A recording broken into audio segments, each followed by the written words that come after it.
Bonsoir, messieurs et dames. Merci d'être encore une fois des nôtres. Vous êtes au JDS, journal du dimanche au soir, qui abordera les sujets que voici. 7e Forum Africalia. C'était cette semaine dans la capitale burkinabé. 560 entreprises de 26 pays ont échangé dans un Burkina qui envoie le message de la résilience.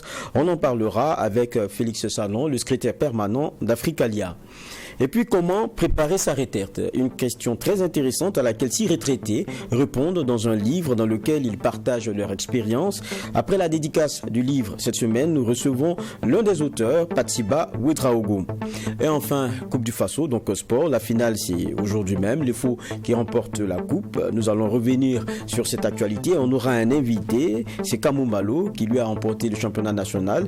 Et il sera avec Claude Romba pour les décryptages. C'est donc l'essentiel pour ce qui est de ce JDS, journal du dimanche au soir.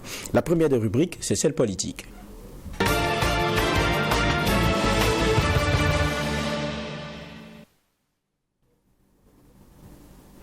Le ministre de la Communication a réagi aux propos du président du Niger, Mohamed Bazoum, qui a dit dans une interview accordée à Jeune Afrique que les terroristes sont plus aguerris que les armées de la sous-région et que c'était une erreur tragique pour le Burkina Faso d'associer les VDP à la lutte. Le président nigérien manque de vision en pensant que des soldats venus de l'Occident vont se sacrifier gratuitement pour sauver son pays. C'est en tout cas ce qu'a martelé le ministre de la Communication. Nous revenons justement sur cette communication. Dans un entretien accordé à Jeune Afrique, le président nigérien Mohamed Bazoum estime que les coups d'État fragilisent l'armée, parlant du Burkina Faso et du Mali. Dans ces pays, il relève que des zones échappent au contrôle de l'État. Concernant la stratégie du Burkina Faso de recruter des volontaires pour la défense de la patrie VDP, le président Bazoum estime que ce n'est pas une bonne option. Ces terroristes, ils sont plus forts que nos armées. Ils sont plus aguerris que nos armées.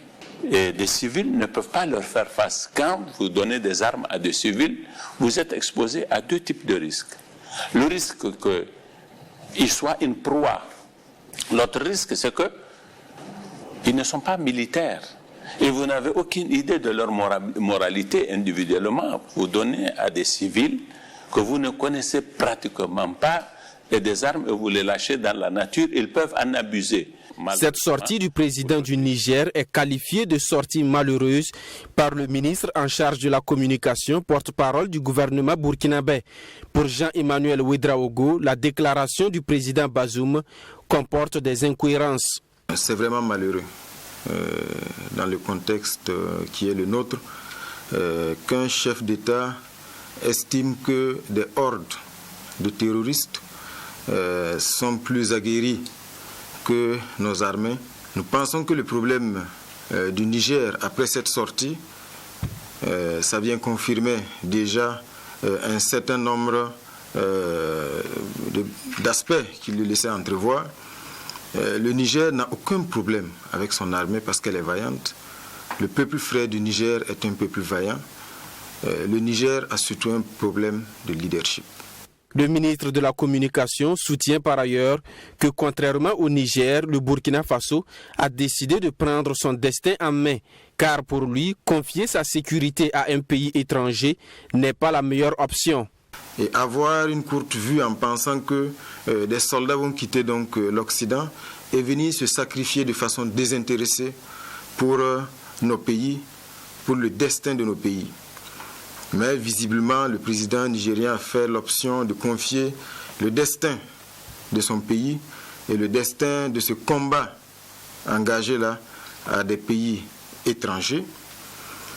Et cette interview, selon nous, n'avait d'autres objectifs que de faire plaisir justement aux pays d'origine donc de ces contingents déployés donc au Niger. Depuis 2015, le Burkina Faso est confronté à des attaques des groupes terroristes. Le régime actuel dirigé par le capitaine Ibrahim Traoré a lancé un recrutement massif de 90 000 volontaires pour la défense de la patrie. Pour le ministre Jean-Emmanuel Ouedraogo, cette guerre imposée au Burkina Faso doit être résolue par les Burkinabés. Après la politique, place à l'économie.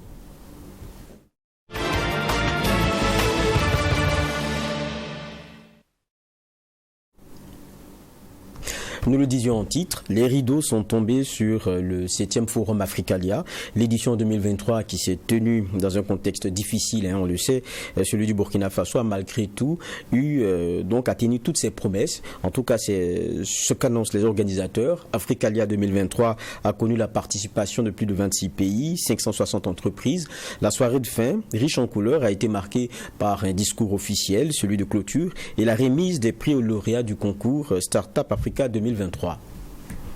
Les rideaux se sont refermés sur la 7e édition du Forum Africalia. L'édition 2023, qui s'est tenue dans un contexte difficile au Burkina Faso, a malgré tout tenu toutes ses promesses, à en croire les organisateurs. Africalia 2023 a connu la participation de plus de 26 pays, de 560 entreprises et des affaires qui se sont tissées pour des retombées économiques bénéfiques à l'ensemble des acteurs économiques africains. Selon Mahamadi Savadogo, président de la Chambre de commerce et d'industrie du Burkina Faso, à travers cette édition, c'est un message de résilience de l'économie burkinabé qui est envoyé au reste du monde.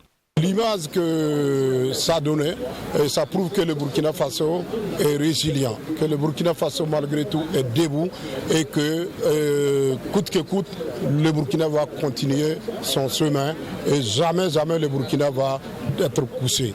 Et ça, c'est le message qui a été donné. Rassembler au Burkina Faso tous ces chefs d'entreprise est un défi relevé par les organisateurs du forum. Pour Félix Sanon, secrétaire permanent du forum Africalia, réunir plus de 560 chefs d'entreprise est une fierté et cela montre clairement que malgré la situation que traverse le pays, les affaires peuvent bien se mener au pays des hommes intègres. La Chambre de commerce organise cet événement Africalia depuis 2010. Ça veut dire que nous avons quand même une expérience qui s'est avérée. Aujourd'hui, le forum est connu et reconnu à travers le monde entier. Ça veut dire que l'organisation de la Chambre de commerce est assez performante. Et avec l'appui de nos autorités, je pense que nous pouvons aboutir au ça que nous avons obtenu ce jour. Cette édition du forum a été l'occasion de raffermir les liens de coopération entre la Chambre de commerce et d'industrie du Burkina Faso et ses partenaires sous-régionaux et africains. C'est dans cette dynamique que le Bénin va accueillir Africalia 2024 à Cotonou. Nous avons été fiers d'être là. Tout était au rendez-vous, tout était bien, on était en sécurité. Les réunions étaient bien organisées, les B2B, les plénières. C'est une fierté pour nous. Vous savez, le Bénin, c'est la terre des Amazones. Et donc, je vous invite tous à venir au Bénin. Nous sommes fiers d'accueillir Africalia 2024. Nous espérons pouvoir être à la hauteur, mais nous ne vous décevrons pas. L'innovation majeure de ce rendez-vous des hommes d'affaires a été le concours Startup Africalia, doté d'une valeur de 31 millions de francs CFA. Le premier prix de ce concours, d'une valeur de 10 millions de francs CFA, revient à la start-up Burkina Kandi, une start-up spécialisée dans la fabrication de bonbons naturels à base de matières premières locales. Je suis très contente. Ça représente beaucoup pour moi parce que nous sommes une entreprise artisanale et ce prix nous permettra de passer au stade d'entreprise semi-industrielle. Africalia referme ainsi ses portes avec un bilan très satisfaisant selon la Chambre de commerce et d'industrie du Burkina Faso. Cette 7e édition, c'est 4262 rendez-vous d'affaires organisés et le bilan relève que 75% des contacts noués méritent d'être poursuivis. Africalia 2023 pour l'effort de paix a contribué à hauteur de 50 millions de francs CFA. Nous sommes toujours dans le sujet, même si Africalia 7e édition s'est terminée. Et nous sommes rejoints par Félix Sanon, le secrétaire permanent justement d'Africalia. Bonsoir. Bonsoir monsieur. Un plaisir de vous avoir. Moi aussi. Évidemment. Et je suis avec David Nana, avec qui je partage toujours cette page économie. Bonsoir David. Bonsoir Ava, bonsoir aux téléspectateurs de Troy TV. D'accord, on va faire un peu de pédagogie pour ceux qui ne maîtrisent pas vraiment bien les choses. On sait qu'on en est à ce 7e forum, mais parlez-nous un peu de son contexte de création, cette initiative-là. Alors, je dois dire que Africalia est une aventure qui a démarré en 2010. Elle a démarré en 2010, mais je dois préciser que le concept de B2B, qui est le concept majeur du Forum Africalia, n'a pas été inventé par la Chambre de commerce du Burkina Faso. Alors, c'est un concept qui a été inventé par la Chambre de commerce de la Vienne en France, donc Poitiers, et qui, à l'occasion, avait créé une association qui s'appelait Futuralia. Okay. Et la Chambre de commerce du Burkina Faso, dans le cadre de ses missions d'accompagnement des entreprises burkinabées à l'international, donc pour nouer des partenariats d'affaires, a participé à des éditions de ce forum Futuralia depuis 2002 et a compris que ce concept-là était tout à fait indiqué pour permettre aux entreprises, non seulement du Burkina Faso, mais également celles de l'Afrique de l'Ouest, de pouvoir se retrouver en un seul lieu pendant 2 jours pour nouer des partenariats d'affaires. C'est pour cela que quand vous voyez notre slogan, nous disons Africalia, c'est faire le tour du monde en 48 heures. Parce que pendant ces 2 jours du forum, nous donnons l'opportunité aux entreprises donc, qui viennent au Burkina ou en Côte d'Ivoire, comme on a fait l'édition 2019 à Abidjan. Donc, en un seul lieu, les entreprises peuvent rencontrer des entreprises qui viennent du monde entier. Voilà un peu le concept du forum Africalia. Et donc, nous avons décidé de faire ce concept-là un concept de l'Afrique de l'Ouest. Et c'est pour cela que nous avons créé le forum Africalia. Donc, Africalia, Afrique pour Afrique et Alia pour Alliance. On comprend mieux. David? Merci bien de revenir encore sur le contexte de création de Africalia. Belle initiative, d'ailleurs, qui, dit-on, est mise en place pour encourager et booster les entreprises. Mais le contexte, on le connaît au Burkina Faso. Aujourd'hui, j'ai envie de vous poser la question de savoir comment se porte le monde des affaires aujourd'hui, parce qu'il y a beaucoup d'inquiétudes pour les profanes comme nous, les difficultés, les enjeux aujourd'hui pour ce monde des affaires-là. Non, je pense qu'on n'a pas besoin d'être un expert pour comprendre que même le simple individu, le simple citoyen comprend que nous sommes dans une situation difficile. Vous avez vu déjà avec l'avènement de la Covid de 2019 qui a bouleversé l'économie internationale. À cela, quand on a commencé, je dirais, à sortir progressivement donc, du contexte de la Covid, il y a la guerre entre la Russie et l'Ukraine qui est venue encore ajouter un peu sa part de difficulté donc à cette situation économique internationale. Pour ce qui concerne les entreprises burkinabées, vous savez tous, depuis 2016, nous sommes dans une situation sécuritaire assez difficile, ce qui fait que la situation pour l'entreprise de façon générale au Burkina est assez difficile. Donc nous sommes dans une telle adversité que les entreprises ont du mal à s'en sortir, mais comme l'a dit tout à l'heure, vous avez écouté dans le message donc, du président de la Chambre de commerce, les Burkinabés sont résilients et même face à cette difficulté, les entreprises travaillent donc pour s'en sortir. D'accord, donc on connaît justement ce contexte-là qui est celui assez difficile. Cela a concouru aussi à un report, quoi qu'on dise, de Africalia. Aujourd'hui on le tient.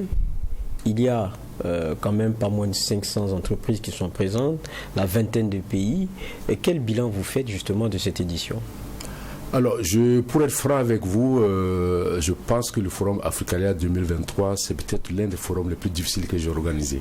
D'accord. Et parce que, effectivement, donc, depuis 2012, j'organise ce forum-là, 2012, 2014, 2016, 2018, 2019 en Côte d'Ivoire avec la Chambre de commerce de Côte d'Ivoire et cette édition.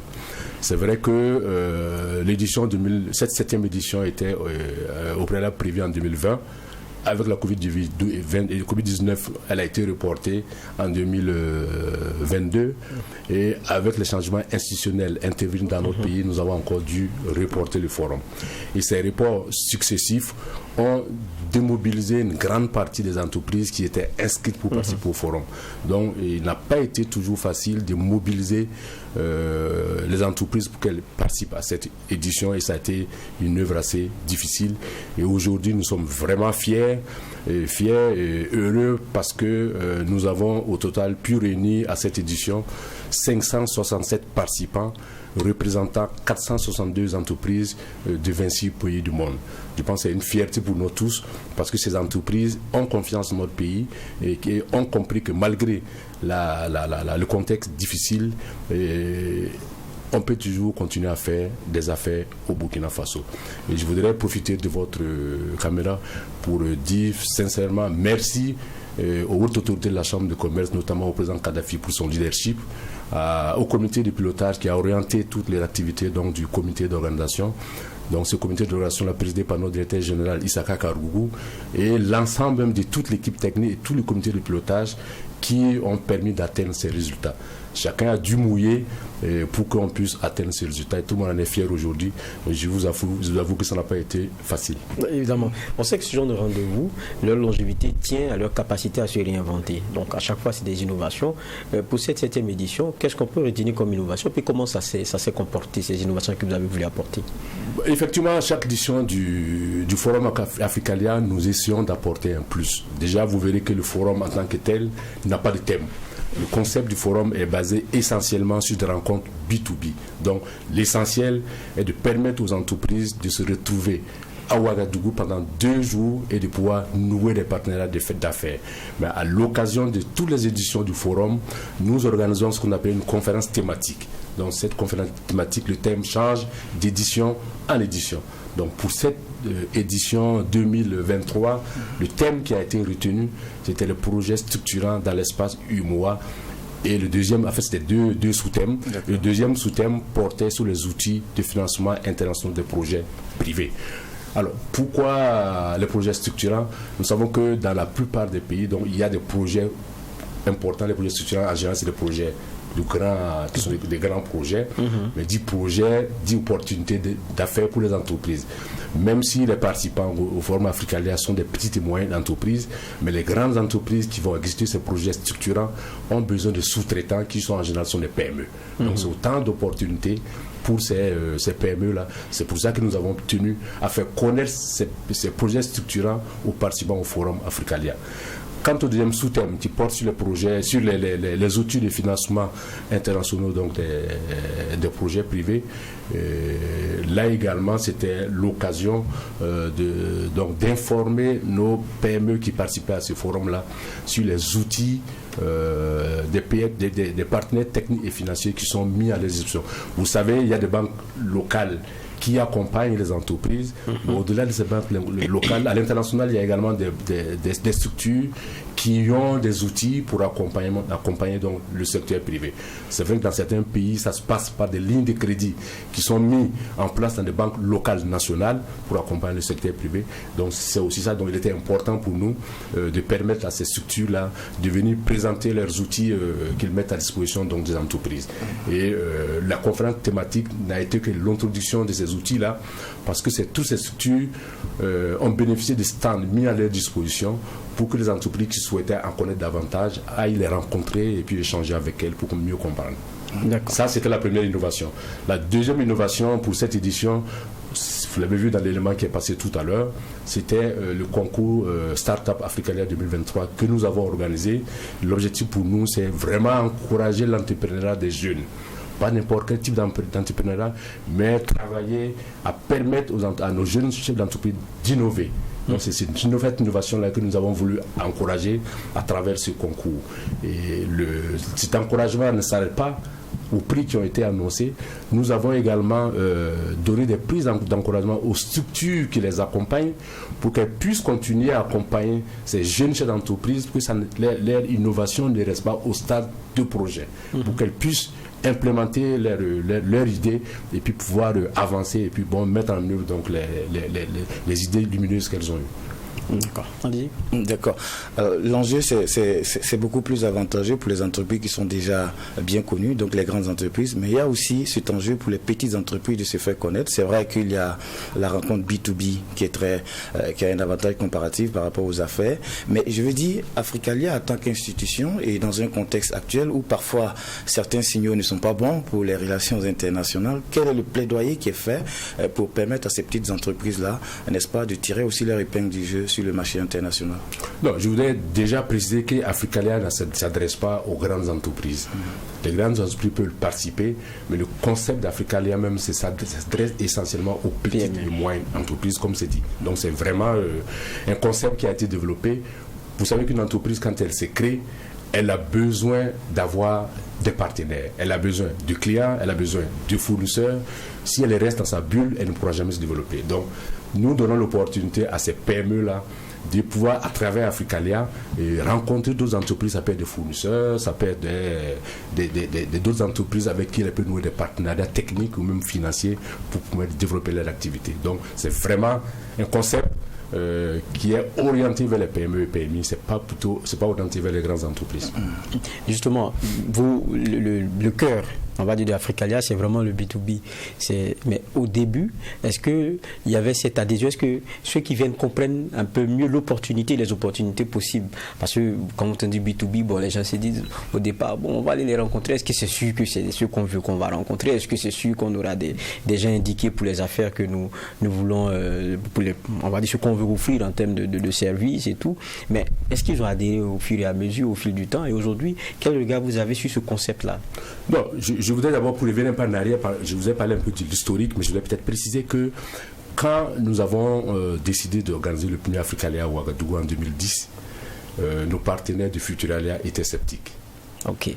Ils étaient sceptiques parce qu'ils doutaient de notre capacité à organiser un événement d'envergure aussi importante.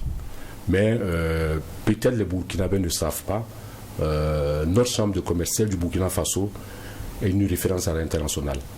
Notre chambre de commerce, contrairement à ce que certains pensent, c'est l'une des plus dynamiques, non seulement de la sous-région, mais même de l'Afrique. Vous allez ailleurs, on parle de notre chambre de commerce comme une référence. Ceux qui critiquent notre chambre de commerce, c'est ceux qui ne viennent pas vers nous. Je vous le dis franchement. Vous voyez? Parce que moi, j'ai été pendant une dizaine d'années la personne qui était en charge d'organiser des missions commerciales des hommes d'affaires à l'étranger. Je peux vous dire que j'ai des hommes d'affaires qui ont été accompagnés par la chambre de commerce et qui étaient de tout petits, qui aujourd'hui, grâce à l'accompagnement que la chambre de commerce leur a apporté, sont aujourd'hui des multimillionnaires. Il y en a beaucoup. Donc, ça veut dire que là, tout ce qu'on fait au niveau de la chambre de commerce pour accompagner les jeunes chefs d'entreprise, c'est énorme. Mais beaucoup ne le savent pas.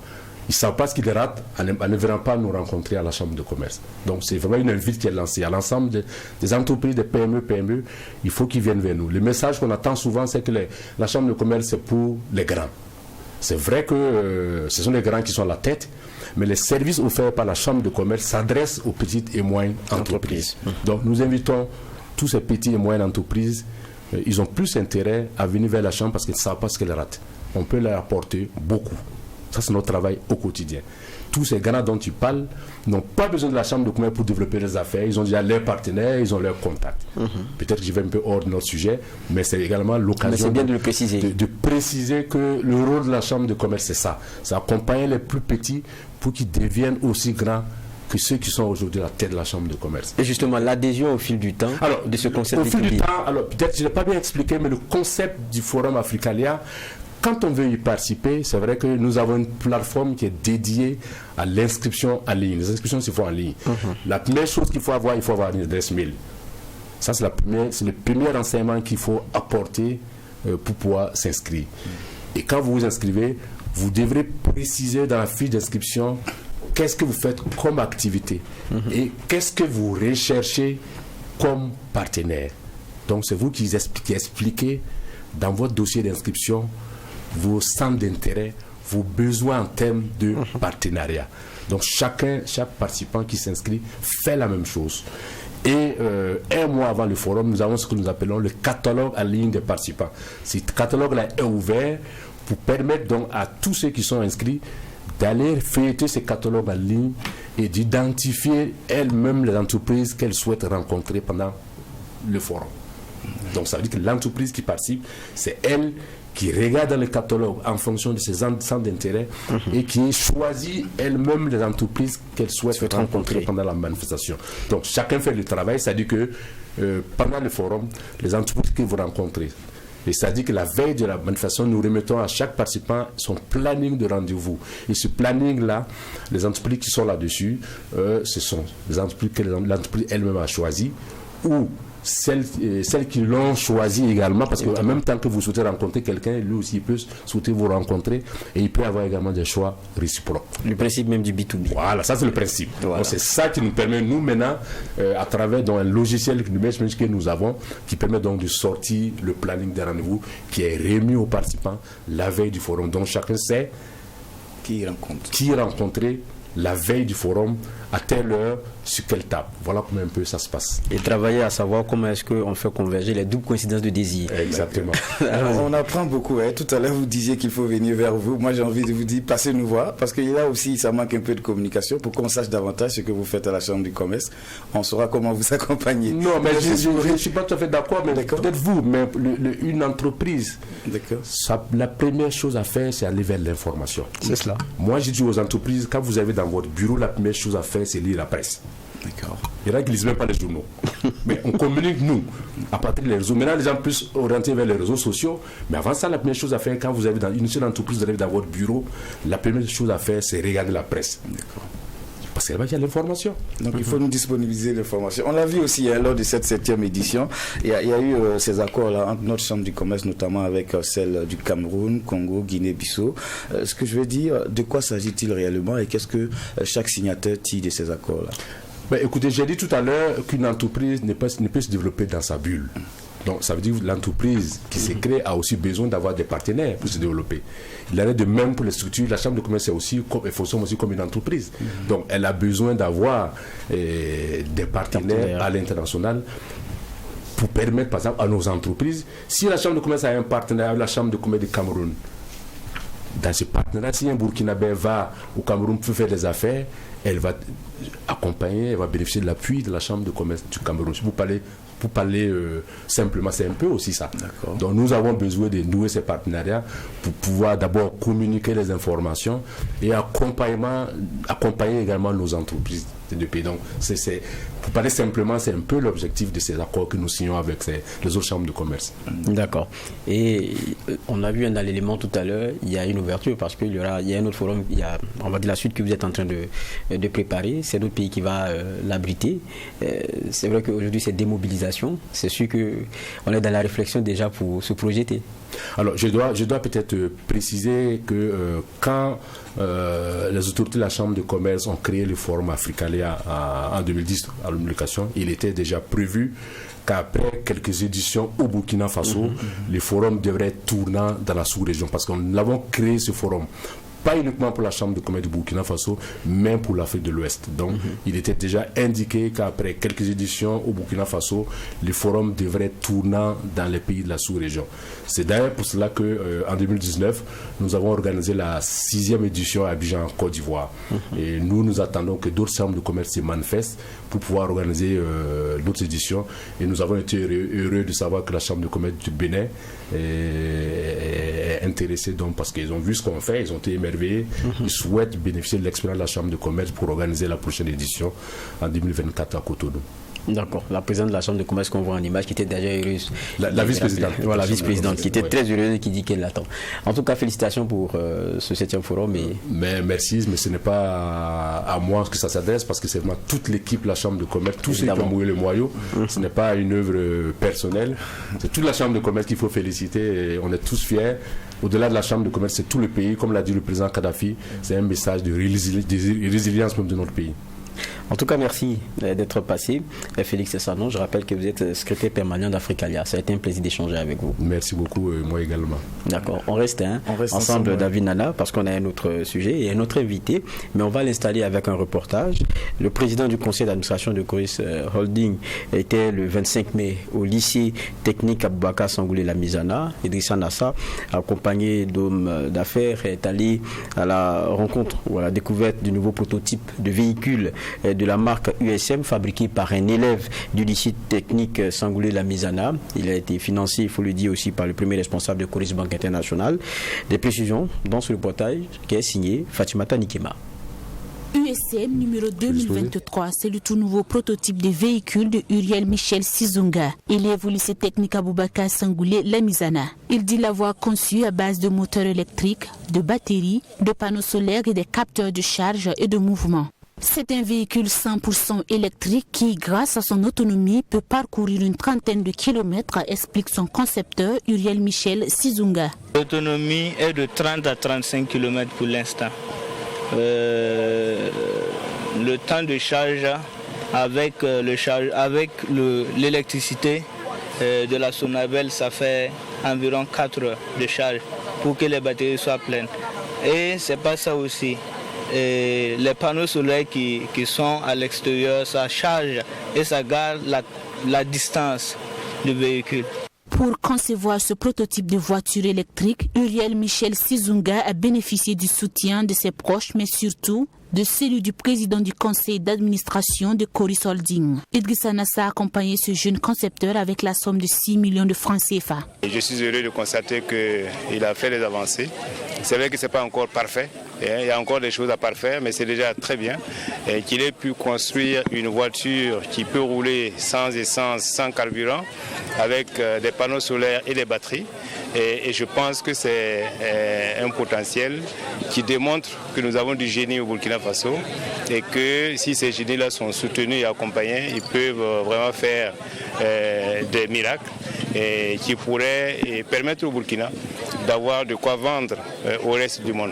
Idrissa Nassa a saisi l'occasion pour féliciter la direction du lycée technique Aboubakar Sangoulé Lamizana ainsi que l'ensemble du corps enseignant pour la qualité de l'enseignement dispensé aux élèves. Notons que ce jeune concepteur de véhicules a pu bénéficier de l'encouragement et du soutien financier du premier responsable de Coris Holding grâce à un reportage sur son premier prototype. Nous sommes rejoints par l'inventeur de l'USM qu'on avait vu tout à l'heure, c'est Michel Sizunga. Bonsoir. Bonsoir. C'est un plaisir d'avoir inventeur, élève en technique industrielle. On l'a vu tout à l'heure dans ce reportage-là, le premier prototype qui a été présenté, des hommes d'affaires avec Idrissa Nassa à la tête, qui viennent voir ce que l'élève a fabriqué. On a eu droit, je pense, il y a pas bien peu longtemps, mais au début de vos travaux, on était à l'étape tricycle. C'est le tricycle qui est devenu ce qu'on voit là, ou bien c'est un changement carrément de choses, d'invention? C'est un changement de truc, d'invention. J'ai commencé avec un tricycle parce que je n'avais pas les moyens. Voilà, pour faire un véhicule à 4 roues. D'accord. Après que j'ai eu les moyens, j'ai essayé de faire un véhicule à 4 roues. Raconte-nous un peu comment ça commence ce projet.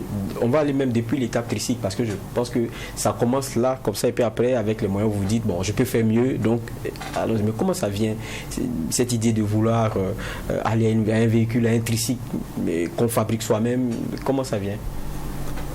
C'est une longue histoire, puisque ça a commencé depuis longtemps. D'accord. Oui. Maintenant, j'étais un peu bandit, si je peux le dire. J'étais un peu turbulent. Maintenant, pendant les vacances, je vivais plus à la maison, je respectais plus mes parents. À chaque fois, c'était un truc non responsable, quoi. Okay. Après, quand je suis revenu à la maison, j'ai demandé pardon à mes parents. Demandé pardon. Ils m'ont dit que ok, il n'y a pas de problème, si tu sais ce que tu fais, je te reprends comme mon enfant, mon propre enfant. J'ai dit ok, il n'y a pas de problème, je reviens de tout cœur. Maintenant, comme j'étais seul à la maison, je n'avais rien à faire, j'ai jugé bon de prendre un frigo que j'avais même conçu truc. J'avais pris ça pour faire une couveuse, pour prendre des œufs. Maintenant j'ai pris ça, j'ai demandé à papa 5000 francs. J'ai débuté avec 5000 francs avec des moteurs trucs que j'ai recyclés, les moteurs électriques. Et j'ai pris ça. Voilà, j'ai pris ça, j'ai fait un tricycle. Ça roulait. Maintenant, comme ça roulait, mais ça prenait qu'une seule personne. J'ai vu que comme ça, c'est pas intéressant. Donc j'ai changé de cadre encore. J'ai fait un tricycle, mais le défaut là, c'était que les métaux que j'ai utilisés étaient faibles pour supporter le poids. Donc j'ai jugé bon de refaire un autre. Maintenant, pour refaire l'autre là, je n'avais pas les moyens. J'ai écrit des lettres à des tontons même que moi-même, je pensais, même si c'est 5 francs, 10 francs, ils allaient me donner. Ils ne m'ont rien donné. J'ai dit, ok, il n'y a pas de problème. Un jour, à l'école, j'étais à un cours de technologie. Un tonton m'a appelé, dit de venir. Je suis allé, il m'a donné un chèque de 200 000 francs, si je me rappelle. 200 000 francs. J'ai pris ça en même temps. Le lendemain, je suis allé, j'ai acheté le matériel pour pouvoir venir faire. J'ai fait ça. Maintenant, je n'avais pas les moyens pour couvrir. J'ai demandé à papa, il me dit que non, que pour l'instant, il n'a rien. J'ai dit, ok, pas de souci, je vais aller à l'école avec. J'ai pris la route le lendemain, je suis allé à l'école. Une attachée d'éducation. Elle m'a appelé le matin, dit qu'elle m'a croisé au feu. J'ai dit, ah bon? Elle dit oui. Que comme ça roule sans de l'essence, quoi. Je dis oui, ça roule sans l'essence, que c'est 100% électrique. Elle me dit, ok, il n'y a pas de problème. Donc, elle a appelé la RTB, de venir m'interviewer le lendemain. J'étais à un cours de PC. J'ai dit, ok, il n'y a pas de souci. Un surveillant est venu m'appeler. Je suis sorti, j'ai vu la presse. Je suis allé, ils m'ont dit qu'ils sont venus pour me voir. J'ai dit, ok, il n'y a pas de souci, je suis là. On s'est vu, après ça, maintenant, paf. J'ai rencontré mon parrain, Idriss Nassa.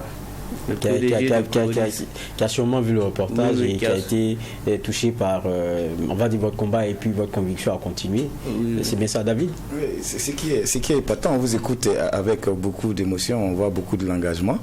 Mais vous ne vous contentez pas que de faire de l'assemblage. On voit qu'il y a des pièces qui sont fabriquées par vous-même. D'où viennent ces matériaux-là? Alors, ça vient, ce sont des matériaux recyclés seulement. Souvent, je peux voir un truc, une pièce à quelque part, l'autre pièce à quelque part, je prends, je rassemble, je fais un autre truc. D'accord. Et je me dis, lorsque, je ne sais pas, en son temps, lorsque vous étiez révélé à tout le monde, vous étiez au lycée technique, c'est ça, non? Oui. Vous y êtes toujours ou... Oui. D'accord. Mais comment on concilie les choses? Parce que tronc commun, c'est pas facile, hein. Il y a beaucoup d'élèves. Parmi ces élèves-là, il faut travailler à se faire remarquer avec ses notes, de bonnes notes, et puis il y a votre projet qui est à côté.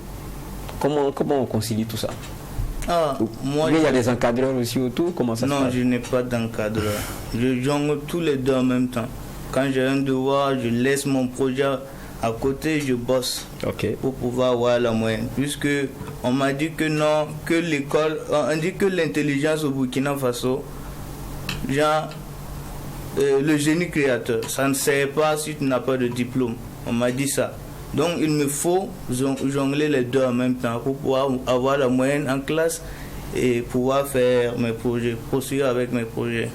D'accord.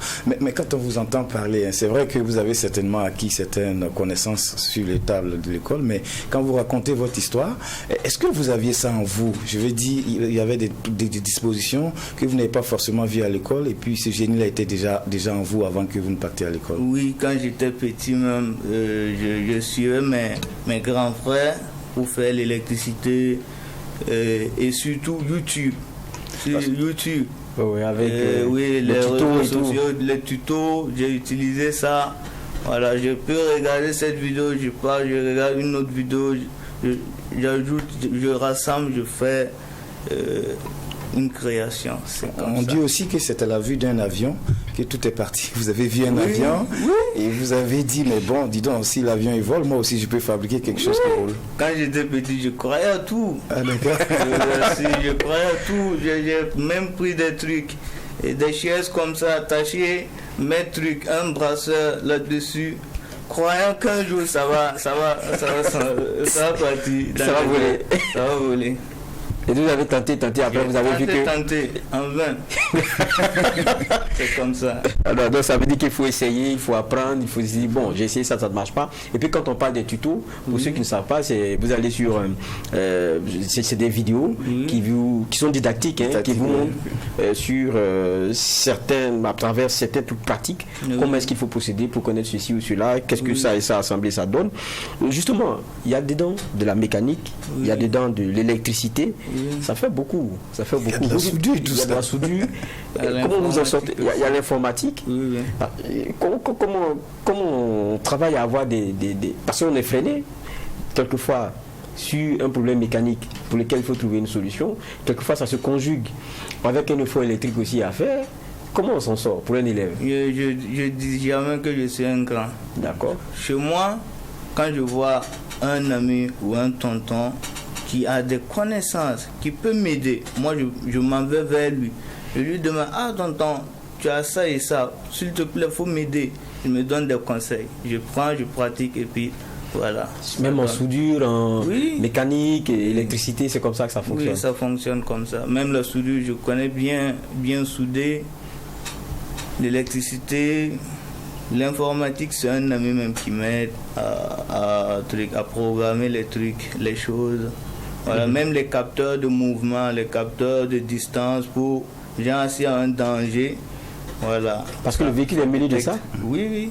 S'il y a un danger, s'il y a un obstacle, ça s'arrête automatiquement? Ça ne s'arrête pas, mais ça signale à l'intérieur qu'il y a un danger derrière vous. Ok. Mais il y a une autre question. Ça allait être plus facile. Hein. Moi, j'ai fait aussi des petits reportages aussi sur plusieurs startups. Il y en a qui vont sur de l'essence directe. Ils vont déjà sur des... Quelquefois, c'est un peu plus facile même de... Vous partez sur le solaire, c'est encore plus compliqué en termes de technique. Pourquoi ce choix? C'est parce que vous êtes un défenseur de l'environnement ou bien vous vous dites, bon, c'est un choix. Pourquoi? Non, je suis un défenseur de l'environnement. D'accord. Puisque les moteurs thermiques, ça dégage beaucoup de fumée qui va à l'encontre de la dégradation de la couche d'ozone. Donc j'ai jugé bon d'opter les véhicules électriques. Et puis si on voit au Burkina Faso, le Burkina Faso consomme ce qu'il n'a jamais produit. Ce qu'il n'a jamais produit. C'est ça. Quand on regarde même au mois de décembre, la pénurie d'essence. Moi-même j'ai même dormi à la station pour ça. Toute la nuit, on ne pouvait pas dormir, s'éveiller seulement. Pourquoi avoir de l'essence 1000 francs? Mais si tu as un véhicule électrique ou une moto électrique, tu peux charger, tu parles où tu veux, ça dépend de l'autonomie. Mais l'essence, nous, on ne produit pas. Mais on veut utiliser, c'est ça le problème. Et le coût élevé de l'essence. Nous les élèves, on n'a rien. C'est tous les jours, papa, faut me donner 5 francs, 10 francs, je vais compléter pour mettre essence. C'est pas facile. Et quand on regarde le véhicule, il y a plein de plaques solaires. Il est entièrement solaire ou bien c'est semi? C'est-à-dire... oui, c'est entièrement solaire, c'est pas hybride. C'est pas hybride, ok. Oui. D'accord. Alors, votre histoire retient beaucoup l'attention. D'abord, votre cellule familiale, un père qui malgré tout croit en vous. Oui. Et je crois que quelque part même il a dû débourser environ 500 000 francs pour vous accompagner à un moment donné, jusqu'à ce que vous rencontrez quelqu'un qui aussi croit en vous à travers ce que vous avez pu faire comme prémisse. Est-ce que vous pouvez revenir un peu sur comment est-ce que vous rencontrez M. Idrissa Nassa? C'est vrai que vous avez dit la première rencontre. Ça a parti du reportage, mais je veux dire, comment ça a été? Parce que vous savez du chemin pour pouvoir convaincre d'abord la cellule familiale, après quelqu'un qui décide de vous accompagner. Comment ça s'est fait? Si je me rappelle, j'étais à la Padoa chez ma grand-mère. C'était à 14h, non. Mon oncle m'a envoyé d'aller acheter de l'haricot, bien c'est quoi. J'ai laissé mon téléphone sur la table, je suis allé. Il a pris, il y a eu un appel. Oui. Il a décroché. Maintenant, la personne s'est présentée. Je suis un tel, directeur de communication de Coris Holding. Je voudrais rencontrer monsieur Uriel. C'est Uriel, mais pas monsieur. Je suis toujours petit. Voilà. J'aimerais rencontrer monsieur Uriel. Maintenant, quand je suis revenu, il m'a donné le téléphone. J'ai pris. Il me dit qu'il y a un homme qui m'a appelé. J'ai dit ok, pas de souci, j'ai rappelé. L'homme me redit la même chose. Je suis un tel directeur de communication de Coris Bank. Monsieur Nassa aimerait vous rencontrer. Vous êtes libre quand est-ce? Je lui ai dit, même aujourd'hui, si je vais venir là-bas. Moi, je viens là-bas directement, je suis à la Padoa. C'est à quelques mètres de Ouaga 2000. Je peux venir en même temps. Il me dit que non, il faut te patienter. Je dis ok, pas de souci, je vais me patienter. Après 5 jours, pas d'écho même. Je lui ai envoyé un message. Il a dit ok, non, petit, Je vais te rappeler après. Un jeudi, j'étais à Bonheurville. Il m'écrit un message sur WhatsApp et m'a envoyé la localisation. Monsieur Nassa aimerait vous rencontrer à 14h, non à 16h. Il m'a envoyé la localisation. Je suis allé en même temps pour connaître le coin. Arrivé, j'ai connu le coin, je suis rentré chez moi. Arrivé, je me suis préparé. Je suis allé à 14h30 au lieu de 16h. Arrivé, on me dit d'attendre truc dans la salle d'attente. Je dis ok, il n'y a pas de problème. Je suis allé, j'ai fait 1 heure de sieste. Maintenant, quand je suis reparti chez le vigile, pour voir ce qu'il y a. Il me dit que non, il n'est pas encore là. Il faut aller te reposer d'abord. À 16h, je suis allé encore. Il me dit ok, pas de souci. Il a appelé, il m'a dit de monter. Voilà. Pour la première fois. Pour la première fois.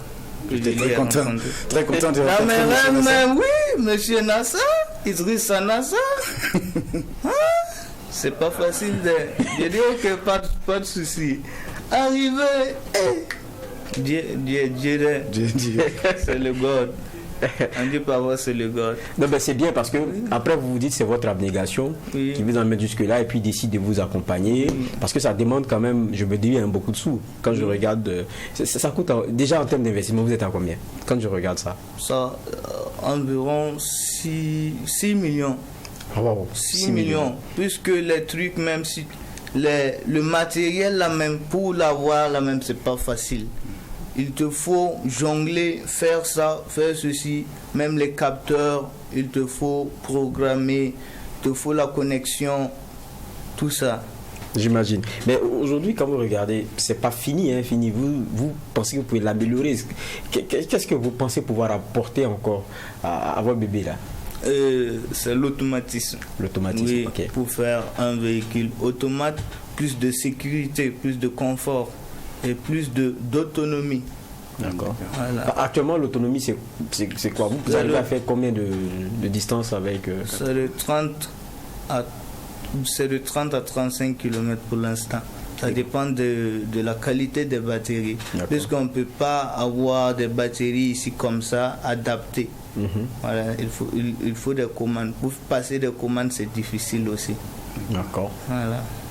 Alors, c'est vrai que vous avez l'accompagnement d'une personne généreuse comme M. Nassa, mais je veux dire, bien au-delà de ce monsieur, votre futur, vous le voyez comment avec ce projet-là, et puis aussi à l'endroit peut-être du gouvernement, de tous ceux qui pourraient bien vous aider. Vos attentes aujourd'hui vis-à-vis de ces personnes-là, c'est quoi? C'est une formation. Okay. On dit en Afrique, je suis né en Afrique, mais c'est pas facile pour être un grand homme. Et évoluer dans la technologie, c'est pas facile. Nous, on se met dans la tête qu'on n'a pas le matériel, qu'on n'a pas les connaissances. Donc, c'est difficile. Moi, je veux une formation en automatisme pour bien continuer, pour bien maîtriser la chose. Vous dites que ça peut vraiment apporter à votre projet? Oui. D'accord. Pas de problème. En tout cas, c'est le message de Michel Sinzunga.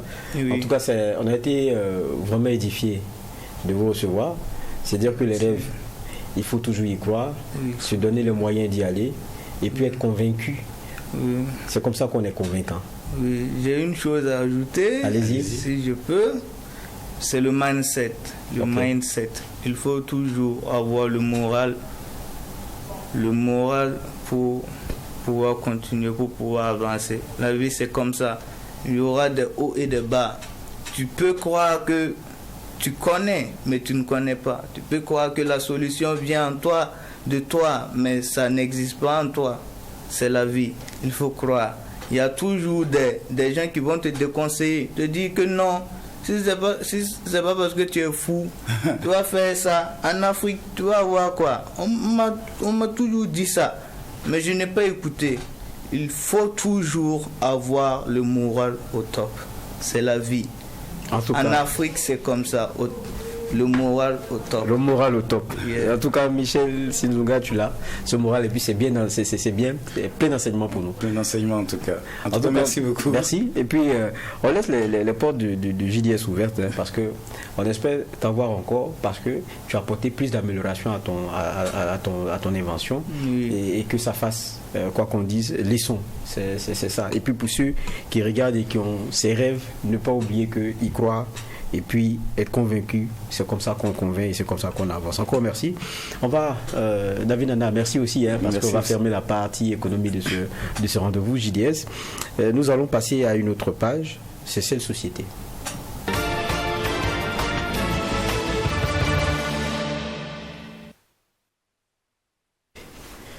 Une question que nous posions, qui elle a eu réponse à travers un livre, Comment préparer sa retraite. C'est le nouvel ouvrage de 6 retraités membres de l'Association nationale des retraités du Burkina Faso.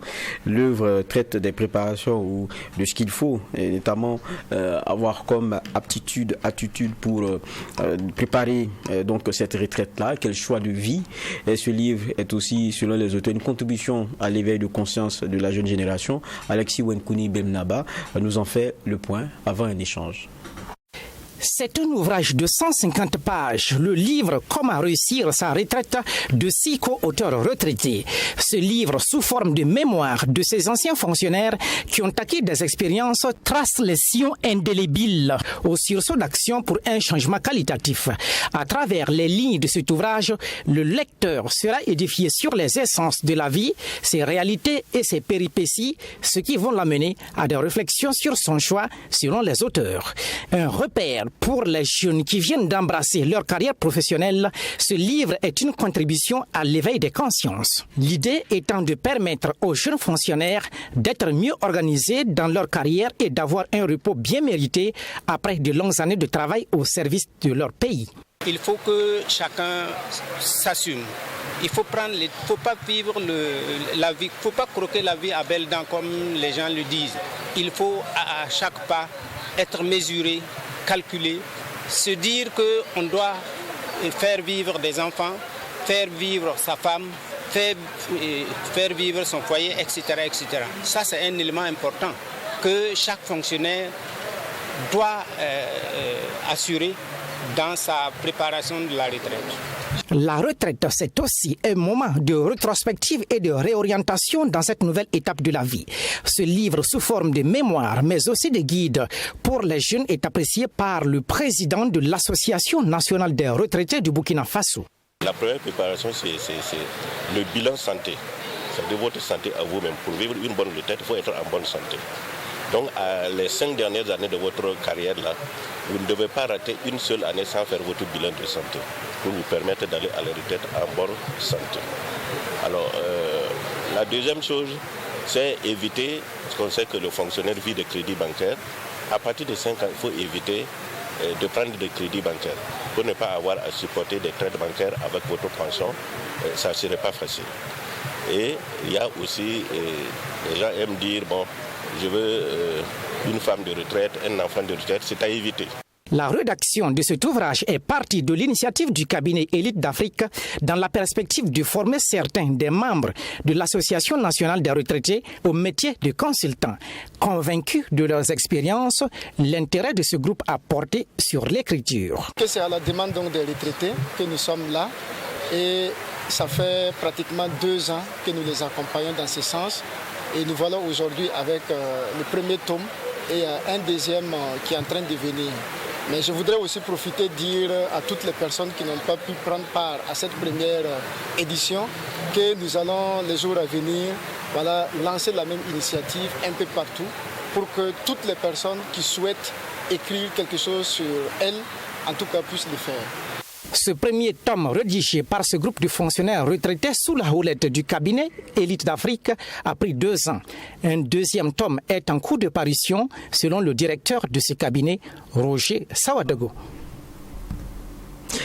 Ceux qui ont écrit le livre, Hassana Kadio Nama, Alfred Nebier, Daouda Maïga, Alfred Tiendrebeogo, François Zat, mais c'est Zaté, peut-être Zaté, et Pazidba Ouedraogo. Oui. C'est d'ailleurs M. Ouedraogo qui est avec nous sur ce plateau. Bonsoir. Oui, bonsoir. C'est un plaisir de vous recevoir. Merci bien. Quand je vois votre visage, vous vivez bien votre retraite. Oui, je la vis vraiment. Pourquoi justement vous voulez partager cette expérience de la préparation de sa retraite? Oui, j'ai voulu partager mon expérience parce que c'est vraiment pathétique.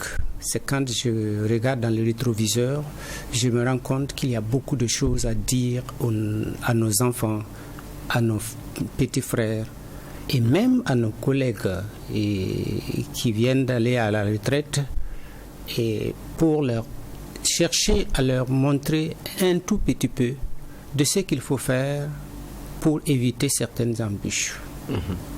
Mon expérience, moi j'ai commencé comme un fonctionnaire, pas un fonctionnaire, un agent d'exécution. Bon, j'ai fini avec un diplôme d'inspecteur, avec une thèse sur ma table. Mais ça n'a pas été facile. C'est ça que j'ai voulu expliquer. Je veux que cette jeunesse puisse suivre, puisse s'inspirer de mon expérience. Je ne dis pas que je suis un modèle, mais je veux surtout ne pas être le déchet sur lequel tout le monde va cracher. Voilà. Et mon expérience, c'est que j'ai été fonctionnaire, je n'ai pas eu les facilités qu'il faut.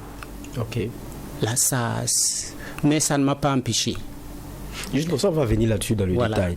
Et quand je lisais l'introduction de l'œuvre, il était dit dans l'introduction que le principe, ce n'est pas d'être de donneur de leçons, c'est pas ça, ou de théoriser comment est-ce qu'il faut préparer sa retraite. Et dans la conclusion, il est dit ceci: il n'y a pas une seule manière de préparer sa retraite. C'est ça. Mais cela tient au candidat à la retraite de définir et planifier le type de vie qu'il souhaite une fois la retraite entamée. Tout le monde veut une belle retraite. Oui, bien sûr. Une retraite tranquille, où on n'appelle pas celui-ci pour dire on a tel problème, où on est chez soi à regarder ses petits-enfants, ou quelquefois on aide même pour les petits-enfants. Mais on ne se comporte pas tous pour qu'on ait ça. C'est ça, c'est vrai. Vous, dans votre cas, qu'est-ce que vous partagez? Quels ont été les choix difficiles? Parce que ça engage quelquefois aussi la famille, celle avec laquelle vous êtes. C'est un choix de vie pour pouvoir bien vivre sa retraite. Oui, c'est vraiment un choix de vie. Ma retraite, je l'ai prise en 2010. 2010? Oui, en 2010. Et je disais tantôt que c'était pas facile. Je ne veux pas revenir sur les péripéties qui ont été bien difficiles, parce que ça vaut livre encore. Un vrai livre. Mais il y a beaucoup de choses telles que je les ai vécues qui ne m'ont pas permis de mener certaines choses comme je le voulais. Ça a entamé toute la vie de ma famille. Je suis père de 4 enfants et j'ai cherché comme je pouvais à permettre à ces enfants-là de s'insérer de façon dynamique dans la société et positivement. Et ils sont ce qu'ils sont. Je pense qu'ils se battent. Mais j'aurais voulu faire mieux que cela. Et comment on appelle ça, dans cette vie où ça ressemble à une jungle. Dans mon cas, ça ressemble beaucoup à une jungle. Vous voyez, quand vous commencez comme un agent d'exécution, un agent, un ATE, un agent temporaire de l'État, c'est-à-dire que vous n'êtes pas dans la situation qui est facile, on est dans la précarité presque. Tout à fait. Et on ne voit pas demain d'un lendemain forcément meilleur, parce qu'on se dit, comment est-ce que, si on pense à la retraite, je vais économiser comment avec le salaire et l'incertitude du travail dans lequel je suis? Mais vous voyez ce qu'il y a comme situation. D'abord, le problème dans mon cas, c'est comment vivre même. C'est ça. Ça a été très difficile. Vous imaginez, en 83, je m'inscrivais à l'université et à ce moment-là, on m'affecte à Kongoussi. Okay. J'ai dit à ces gens, je ne comprends pas pourquoi on m'affecte à Kongoussi. Ça fait, qu'est-ce que j'apporte Mais en fait, ils ont des plans autour de ma carrière. Donc, je ne peux rien faire. D'abord, moi, je tiens à suivre les cours à l'université, mais je dois quitter Kongoussi, Ouaga, venir à Ouaga pour suivre les cours. Ça a un coût. C'est ça. Et c'est un coût financier, mais un coût physique.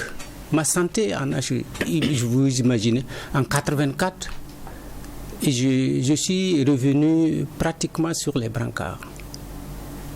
J'ai fait 1 mois d'hôpital. J'ai fait donc une hépatite. Tenez-vous bien, aucun de mes directeurs n'a demandé à me voir. Personne. Et ils vivent toujours. Mais j'ai fait tout pour les voir. J'ai échangé avec chacun. Non, mais en fait, je n'ai rien contre vous. Je suis contre ce que vous faites. En fait, vous vouliez aussi quitter le statut de TPE, comme vous disiez. C'est ça. Vous vouliez quitter ce statut. Pour cela, il fallait continuer aussi les cours. Les cours. Ils ont bloqué. Mais c'est dit, tout ça là, ça m'empêche d'économiser. Okay. Ça m'empêche de faire face aux dépenses pour mes enfants. Et il y a beaucoup de choses. Quand n'importe quoi vient, passe à côté de moi, monte sur les échelles, et puis c'est humiliant. C'est humiliant. C'est dans ça que je dois préparer ma retraite. C'est dans ça. Malgré tout, j'ai tenu comme je pouvais. Hein? Il y a certains qui m'ont dit, écoute, vas-y, c'est bien ton courage là, moi je peux pas avoir ça. J'ai dit non, ça y est dans ma tête. Hein? J'ai voulu comme je veux. Moi, ce que je veux seulement, c'est qu'on ne me bloque pas, qu'on ne m'empêche pas de préparer l'avenir de mes enfants, de préparer l'avenir de mes... Et quand je vous écoute, ça veut dire que, quel que soit là où on est, c'est-à-dire dans l'administration, que ce soit publique ou privée, oui. Ça veut dire qu'il faut commencer déjà à penser carrière. Tout à fait. Améliorer sa situation. C'est ça. En travaillant sur son capital. C'est ça. Okay. En fait, le problème ici, vous faites bien de le dire, ma carrière, c'est un investissement. C'est ça. Voilà. Je voulais investir. Mais imaginez-vous, quand on m'affectait à chose, j'avais des problèmes déjà de santé, hein, et je vais à Kongoussi, et je vous informe par ailleurs que j'ai été suspendu pendant 20 mois. Ah bon? Ouais. Quand j'ai fait l'hôpital là, ils ne sont pas venus me voir, ils n'ont pas demandé après moi, mais j'ai dépensé énormément. J'ai un ami qui était quelque part, lui il venait me voir, me donnait ce qu'il pouvait, etc., etc. Et il me dit, écoute, tiens, du courage. Et il était dans le circuit de ceux qui ont fait ça. Mais après, je me dis, vous continuez, vous parvenez à continuer. Tout à fait. Vous parvenez à gravir aussi, quoi qu'on dise, les échelons, parce que vous faites concomitamment aussi des cours. C'est ça. Et quand on parle de préparer sa retraite, ça va avec un choix de vie, comme je disais aussi dans le livre. Ouais. Et quand on dit choix de vie, ça implique la personne avec laquelle on partage sa vie. Ça implique les enfants aussi. C'est ça. Épargner, ça demande les sacrifices d'aujourd'hui. Tout à fait. Comment ça se passe? Et les sacrifices aujourd'hui, c'est ce que j'ai fait comme sacrifice. J'ai fait face à bien des réalités. J'ai payé les cours, vous voyez, les inscriptions chaque année. Je paye difficilement, surtout pendant que j'étais suspendu. Je payais. Et la scolarité de mes enfants, je devais y faire face. Je ne vais pas revenir sur certaines données qui ne n'intéressent pas pratiquement la retraite, mais beaucoup de choses ont contribué à laminer mon fond. Moi, mon choix de vie, c'était je ne vais pas dans les bars, je ne bourlingue pas comme on dit, j'ai choisi les études, c'est la réflexion, c'est voir comment je vais contribuer avec le peu que j'ai à l'édification de la nation, de mon pays. Et ça me tient à tout point de vue à cœur. Et je n'ai pas pu épargner comme il se doit. Je n'ai pas pu épargner comme il se doit. J'ai plutôt investi, puisque ils ne sont pas nombreux dans ceux qui étaient de ma promotion à se faire un diplôme d'inspecteur d'alphabétisation ou de thèse linguistique. Ils ne sont pas nombreux. Mais tout ce que j'avais comme fonds, c'est un peu rentré dans ça. Voilà. Mais ça fait que j'ai une autre disposition d'esprit face aux réalités que je vis. Et je pense que c'est ça l'autre aspect de l'investissement. Devant les problèmes que certaines personnes vont se mettre à paniquer, non, moi je ne panique pas. J'ai un minimum de sérénité pour faire face à certaines choses. Voilà. C'est pas seulement économique. Il y a un tout à l'intérieur. Il faut avoir aussi le mental fort. Tout à fait, le mental. D'accord. Et justement, dites concrètement, parce qu'il y a une partie où je disais que comment sur le plan financier, professionnel, familial et social, on se conduit du début à la fin. Attitude et aptitude nécessaires. Comme attitude et aptitude, est-ce qu'il y a une... Parce qu'aujourd'hui, je ne dirais pas les jeunes, on est tous dedans. On se dit, non, ce qu'on a, ça ne suffit pas. Oui. Je veux faire ci, je veux faire ça. Et on est aussi à une ère où il y a tellement d'offres. Tout à fait. Il y en a qui viennent, plan retraite, plan ceci, assurance ceci. C'est-à-dire, on vous vend une stabilité si vous acceptez seulement qu'on vous coupe tant, on vous coupe tant par mois. Il y a beaucoup qui y vont, il y en a qui n'y vont pas, il y en a qui comptent sur une affaire. C'est dit, moi je travaille ici, je préfère garder mes petits sous là, je vais faire une petite affaire, je sais que petit à petit si ça prend, demain, moi, ma retraite est assurée. En fait, il y a ces plans, il y a cette façon de voir. C'est ça. Aujourd'hui, pour vous, c'est ce que vous avez pu partager dans ce livre, pour vous, c'est quoi la bonne vision à avoir? Quel est le bon dosage à avoir? Oui, le bon dosage, c'est avoir un objectif. Sa propre santé, l'avenir de ses enfants, l'avenir de sa famille, à l'intérieur de l'avenir du pays. Parce que je n'ai jamais oublié ça. Voilà. Et je suis issu de la formation des jeunes agriculteurs, ce qu'on a appelé à un moment donné éducation rurale. Voilà, éducation rurale, ensuite devenu formation des jeunes agriculteurs. Et en fait, c'est le système éducatif. Je pense qu'il y a une responsabilité qui n'a pas été assumée. Quand on prend l'éducation rurale, devenue formation des jeunes agriculteurs, qui est un pan entier du système éducatif national, et on se rend bien compte qu'il y a beaucoup de choses qui n'ont pas été faites. Parce qu'il y a le classique et il y a le non formel. L'éducation rurale, la formation des jeunes agriculteurs, c'est cet aspect important du système éducatif. Et qu'est-ce que l'État fait? Ça laisse, je crois que la formation des jeunes, du reste, la FGA n'existe plus.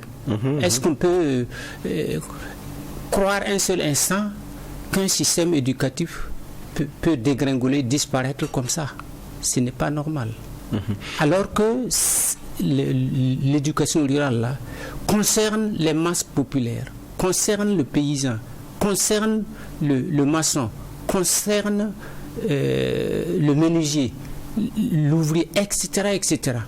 Mais qu'est-ce que on doit dire à ces gens, pour qu'ils s'insèrent de façon dynamique et positive dans la promotion, dans l'économie nationale. Si la FGA n'existe plus, il faut avouer qu'il y a bien de choses qu'il faut revoir dans le cadre de notre système éducatif pour permettre à ces jeunes qui dégringolent. À l'heure actuelle, il y a des gens qui aiment la bamboula. Non, mais vous voyez, à un moment donné, quand des gens nous disent non, c'est la diaspora qui fait ceci ou cela. Non, moi je pense que c'est pas la diaspora. Et quand vous avez des jeunes qui sont issus de la diaspora, s'ils étaient des animaux, on allait les attraper, manger, tuer à laboratoire et manger. Et on continue. Mais ce n'est pas des animaux, c'est des hommes. Mais comment on a fait pour que ces gens, leurs parents, aillent ailleurs et revenir au Burkina avec eux? Et on dit qu'ils influencent actuellement notre existence. Non. Il faut une politique qui prenne en compte ces gens-là et les insérer dans le développement économique et social. Vous dites très souvent que, même dans la question de la préparation de la retraite, vous dites qu'il y a un point qui est important, c'est comment est-ce qu'on contribue à l'éducation de la nation. C'est ça. Pour vous, ça reste central. C'est fondamental, bon sang. Voilà. L'éducation de la nation, c'est tous ces aspects, tous ces aspects qu'il faut toujours prendre. Il faut être prévoyant. Mais vous savez qu'il y a 1000 personnes qui sont allées en Côte d'Ivoire, au Ghana, etc., etc. Mais ils vont revenir d'une façon ou d'une autre. Et qu'est-ce qu'ils vont avoir comme influence? Qu'est-ce que vous allez faire? Il ne suffit pas de se dire ils ont tel ou tel comportement. C'est normal. C'est normal qu'ils aient de tel comportement ou tel autre comportement qui ne rime pas avec nos réalités. Mais du reste, quand nous avons plusieurs communautés là, est-ce que les communautés linguistiques là ont les mêmes comportements? Prenez le Bobo, prenez le Dagara, prenez le Bissau. Ils ont des comportements différents. Est-ce qu'il y a quelque chose à dire? Mais c'est ça. Et comment on appelle ça, la retraite dont il est question, ça doit pouvoir s'inspirer de tous ces paramètres. C'est à ce niveau-là que nous en tant que des hommes d'un certain âge, nous devons chercher à donner comme leçon, à montrer ce qu'il faut faire pour éviter les dérapages. Justement, quel type de dérapage il faut éviter pour que, quand sonne la retraite, on n'ait pas de regrets? C'est ça. Mais vous voyez, à l'heure actuelle, quelqu'un un jour nous racontait que y a des jeunes là qui disent que moi j'ai peur de quelqu'un qui a 60 millions, quelqu'un qui a 60 ans, il me dit rien. C'est très fort. C'est très fort. Qu'est-ce que nous avons fait pour que ces jeunes-là ne soient pas à cette disposition d'esprit? Il faut anticiper. Mais quand on voit certains cadres qui se mettent à l'aise, qui montrent l'exemple du vol, des pratiques de crapules, etc. Ils sont des leçons pour la jeunesse, jusqu'à ce qu'ils se rendent compte que ce qu'ils font là, c'est dangereux pour eux-mêmes. Voilà. Mais je me rappelle une année, un ministre, je ne sais pas où est-ce qu'il regardait, il a dû voler de l'argent et il est allé creuser dans la brousse, il a mis l'argent dedans. Son chauffeur qui a vu ça, il est retourné tranquillement prendre cette somme-là. Mais ça, c'est fondamental. Mais comment un ministre va se permettre ça? Parce que le ministre, là, c'est un modèle pour la société. Les cadres de l'administration, c'est un modèle pour la société. Mais malheureusement, ce n'est pas comme ça. Il faut éviter ça. En clair, quand je vous écoute, j'ai comme l'impression que l'une des questions que vous posez, parce que ça devient un peu philosophique d'ailleurs, c'est ça. C'est quelle est la bonne retraite Parce que, en fait, vous posez ici le problème, le problème moral. Oui. Parce que la retraite aussi, c'est un état de fin de travail. C'est ça. Mais dans lequel il y a une continuité de vie. C'est ça. Avec, je dirais pas un passif, mais quelque chose qu'on a construit sur le plan moral, ce qu'on a construit sur le plan physique, parce qu'on parle de retraite aussi avec une certaine santé et tout, et même sur le plan spirituel. Donc, c'est tout ça qu'on prépare en fait. Oui, je pense que la retraite là, c'est un départ, un autre départ. Et ce départ-là, ça doit pouvoir inspirer tout le monde. Les jeunes, les enfants qui nous regardent, les gens de notre génération qui n'ont pas vécu notre expérience. Vous voyez, quand nous avons produit les 6 personnes-là, chacun dit ce qu'il a vu comme expérience. Donc ça fait 6 sont différents, mais qui concourent vers la même chose. Parce que chacun de nous veut contribuer à l'édification d'une nation prospère. Et tout le monde n'a pas la même façon de toucher à la chose. Ok. Voilà. On comprend alors. Voilà. Et puis il y a, comme on le disait déjà en chute, dans l'élément que nous avons proposé tout à l'heure, il y a un tome 2, c'est comment vivre sa retraite. Et je vais l'aborder déjà. Oui, beaucoup ont peur de la retraite. Oui, les gens ont peur de la retraite. Et moi, je pense que personnellement, je n'ai pas peur de la retraite. Je n'ai pas eu peur de la retraite. Ça fait 13 ans quand même que vous êtes. Oui, c'est ça. Je n'ai pas eu peur de la retraite. Et à un moment donné même, je voulais quitter. Pourquoi? Je voulais quitter.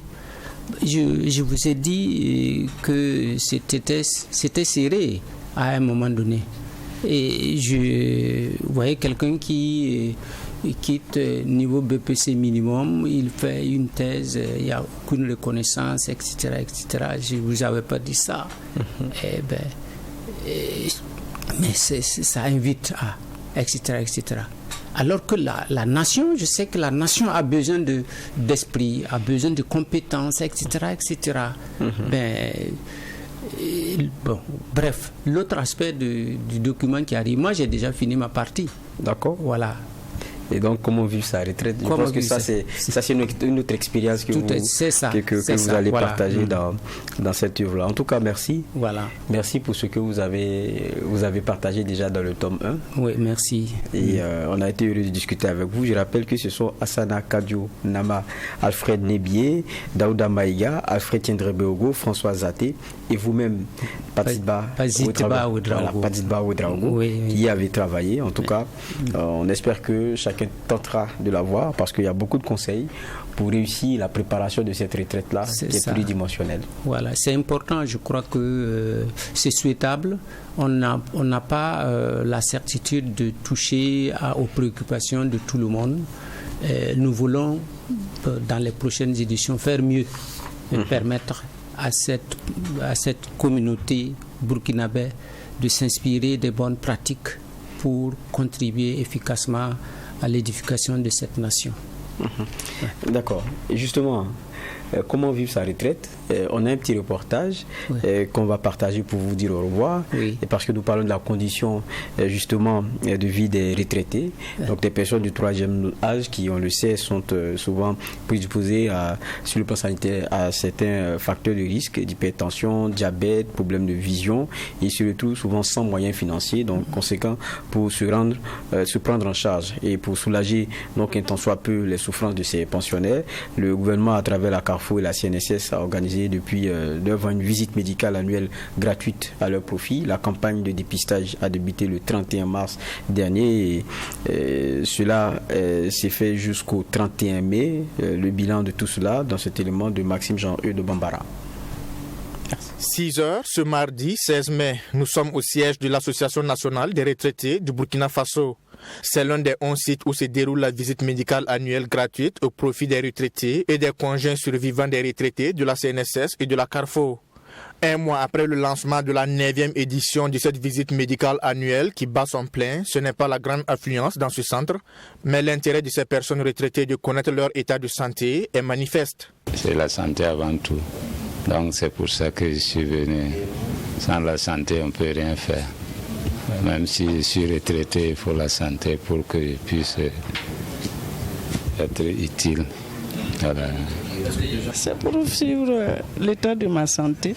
C'est pour savoir si je suis bien portante, s'il y a des dysfonctionnements. Bon, en tout cas, qu'on puisse les réparer à temps. Et vous venez d'entendre, je l'ai décoré parce que pour prendre mon sang, c'est toujours un défi. Mais elle a réussi du coup. Personnes du troisième âge, les retraités sont prédisposés à plusieurs facteurs de risque qu'il convient de diagnostiquer tôt pour une meilleure prise en charge, selon le médecin généraliste Dr Abdoul Rasmane Sawadgo. Il y a certaines pathologies qu'on arrive à dépister et qu'on les envoie voir le spécialiste, ou des fois il y a des pathologies. Je prends par exemple le diabète. Quelqu'un peut venir avec une hyperglycémie. Donc on sera obligé peut-être de lui faire des contrôles pour voir est-ce que c'est un début du diabète ou bien il faudrait au moins répéter les contrôles au moins 3 fois au niveau de la glycémie et généralement on voit que ça passe. Au niveau de la créate aussi pour évaluer un peu ce qu'on peut dire la fonction rénale. C'est vrai que la créate à elle seule ne permet pas d'évaluer la fonction rénale, mais ça nous fait dépister beaucoup de choses et de prendre des dispositions. Les pensions ne permettant pas à tous d'aller régulièrement voir le médecin, cette visite médicale gratuite, supportée par la CARFO et la CNSS, est l'occasion pour beaucoup de ces pensionnés d'honorer ce rendez-vous médical annuel, qui est du reste une recommandation de leur 16e congrès. Elle est donc saluée à sa juste valeur par le secrétaire général de l'Association nationale des retraités du Burkina Faso, Jean-Baptiste Ilboudo. Bon, d'une manière générale aussi, il y a des pensions qui sont faibles. Il y en a qui ont moins de 100 000 francs par trimestre. Bon, dans ça, on ne peut pas aller voir le médecin ni acheter les médicaments. Alors, on sait dire que la visite médicale gratuite des pensionnaires répond vraiment à un besoin. Et ça aussi est l'occasion de dire que les pensions, nous pensons qu'elles doivent être peut-être indexées au coût de la vie. On a constaté que la dernière fois, les pensionnés de la CARFO ont obtenu une amélioration, mais ce qui n'a pas été le cas pour les pensionnés de la CNSS. Une chose est de se faire dépister, une autre est de pouvoir honorer les frais d'ordonnance et suivre le traitement prescrit. Et c'est là l'autre paire de manches. Ancien agent à la poste, Émile Tapsoba est à la retraite depuis 31 ans. Déjà sous traitement pour l'hypertension, il est soumis à d'autres examens médicaux. Bon, on m'a donné des ordonnances et puis des examens encore à faire. Ah ouais. C'est quel examen? Le bulletin est là, je ne sais pas. Ils sont nombreux. Hein. C'est une échographie qu'ils m'ont dit de faire. Et puis, il m'a fait une ordonnance pour le calcium. C'est nous qui nous débrouillons. Si tous les examens, le médecin même me disait que vraiment, bon, c'est trop, mais il ne peut pas faire. L'échographie m'a coûté 20 000 francs. Les examens de sang et puis tout ça là. Bon. Et puis, on m'a donné encore d'autres examens. Il faut le faire. Comment voulez-vous? On se débrouille. On se débrouille. Ah ouais. Si on vient, on fait les examens et puis il faut aller payer toi-même, c'est pas bon. Oui. Il faudra qu'ils voient ce côté-là aussi. Parce que quand on est à la retraite, on n'a plus rien. On se cherche, on n'ajoute pas les pensions. Depuis des années, ce sont les mêmes montants qu'on paie. Bon, si on fait visite annuelle, on nous dit voilà, il faut venir faire visite annuelle, tu viens, on te donne papier, longueur, ordonnance, et que c'est toi qui dois assumer tout ça, c'est pas possible. C'est à cause de ça, beaucoup de gens ne viennent pas, pour qu'on ne décèle pas les maux qu'ils ont, et puis les forcer à aller payer des médicaments. Déjà, même les petits mots, même il y a d'autres, leurs pensions ne suffisent pas pour payer ça. Sur un peu plus de 60 retraités concernés par la visite médicale, environ 300 pensionnés dépistés ont été enregistrés en un mois de consultation, selon le médecin généraliste Dr Abdoul Rasmane Sawadgo. Cette visite médicale annuelle qui est à sa 9e édition se déroule du 31 mars au 31 mai prochain. De l'augmentation des frais de collation octroyés aux retraités qui passent de 750 à 1000 francs CFA, à l'élargissement du panier de maladies à dépister, en passant par la construction d'un centre gériatrique, des efforts ont été consentis au profit des personnes retraitées. Mais leur condition de vie est loin d'être reluisante. Conditions des retraités, et avant on avait parlé de comment préparer sa retraite avec cet ouvrage qui a été disponibilisé par Elite Afrique. Nous allons passer à la dernière rubrique de ce JDS, Journal Dimanche Soir, et c'est la rubrique sport.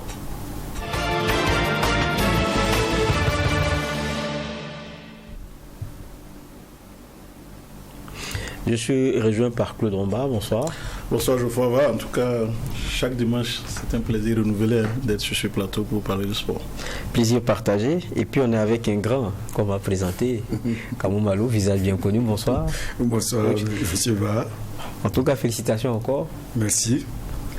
C'est champion du Burkina. Ah oui, c'est le demi-finaliste de la CAN, de la dernière CAN. C'est cela. On va des 4e. Voilà, et puis on a quand même la Coupe du Faso, dont le dernier acte s'est disputé aujourd'hui même. 3-0 pour les faux. On a les images, Claude Romba. Oui, il faut dire que l'Étoile filante de Ouagadougou a confirmé cette règle-là. Il y a quand même une question d'amour entre l'Étoile filante et la Coupe du Faso. L'Étoile qui soulève son 14e trophée de la Coupe du Faso depuis la nouvelle dénomination en 1987. Il faut dire que l'Étoile n'a perdu qu'une seule finale. C'était face au RCB. Et là, presque à chaque fois, c'est la même chose. C'est quand l'Étoile se retrouve dans cette situation-là que bon, on voit qu'elle et puis la Coupe du Faso, il y a comme une alliance. Donc une attirance mutuelle, et aujourd'hui l'Étoile l'a prouvé parce que dans cette Coupe du Faso, de cette finale, c'est d'abord l'équipe de Salitas qui est partie à l'abordage avec plusieurs situations de jeu, mais malheureusement en seconde période tout est allé très vite avec ce but marqué par Yé et ce coup franc magistralement exécuté par Ange Syriac Ouedraogo pour évidemment sceller le sort de l'Étoile filante de Ouagadougou avant que Camille ne parachève évidemment ce qu'il avait commencé. Il faut dire que avant qu'on revoie ce coup franc, oh là là, quelle merveille, quel amour de coup franc. Quelle frappe! Il va nettoyer évidemment la lucarne de l'infortuné Kakamenga Cyril Sibiri Paul qui ne pouvait absolument rien et on croyait que c'était fini. Le Toff va encore mettre l'accélérateur et c'est Nogoto qui offre évidemment ce but à l'inarrêtable Camille Yé. Il faut dire que Camille Yé, c'est quand même ce joueur providentiel de l'Étoile filante de Ouagadougou, surtout en Coupe du Faso, et quoi je ne me dirai pas le contraire en face, donc à l'Est, Douane, il s'est également signalé, évidemment, donc la Coupe du Faso lui va bien, ça fait son 4e but en Coupe du Faso, et pas le moindre, 2 buts en finale, qui permet donc à l'Étoile filante de Ouagadougou de s'offrir le scalp de Salitas, qui évidemment avait besoin donc de cette coupe-là pour sauver sa saison. Salitas, une saison blanche évidemment, mais bon, c'est ça aussi le football. On a vu que l'Étoile filante de Ouagadougou a terminé très fort. C'est vrai que ça a été difficile, mais moi je pense que cette victoire est une victoire de l'Étoile filante de Ouagadougou, mais d'un homme, Ouedraogo Ouattarachek, qui évidemment a montré qu'il était vrai tacticien parce que il a donné du fil à retordre au champion en titre, donc à Kamou Malo. Et puis bon, on croyait que c'était la chance, mais non, il a récidivé encore à plusieurs reprises. Et là, face à Salitas, encore en finale de la Coupe du Faso, ben, tactiquement, il bouffe cette équipe de Salitas et donc il offre la coupe à l'Étoile filante de Ouagadougou. Je pense que c'est mérité pour l'équipe de l'UFO parce que Salitas n'a pas du tout existé, à part la première mi-temps, les 20 premières minutes où quand même on a vu cette équipe de Salitas avec près de 3 tirs cadrés. Et évidemment, Salitas aussi avait un homme sur sa route. Il s'agit de Nampé Salifou Koulibaly, qui a été énorme en première période et qui a permis évidemment à l'UFO de rester à flot. Et à partir de la deuxième mi-temps, je pense que quand Salitas prend son premier but à la 49e minute, c'était fini.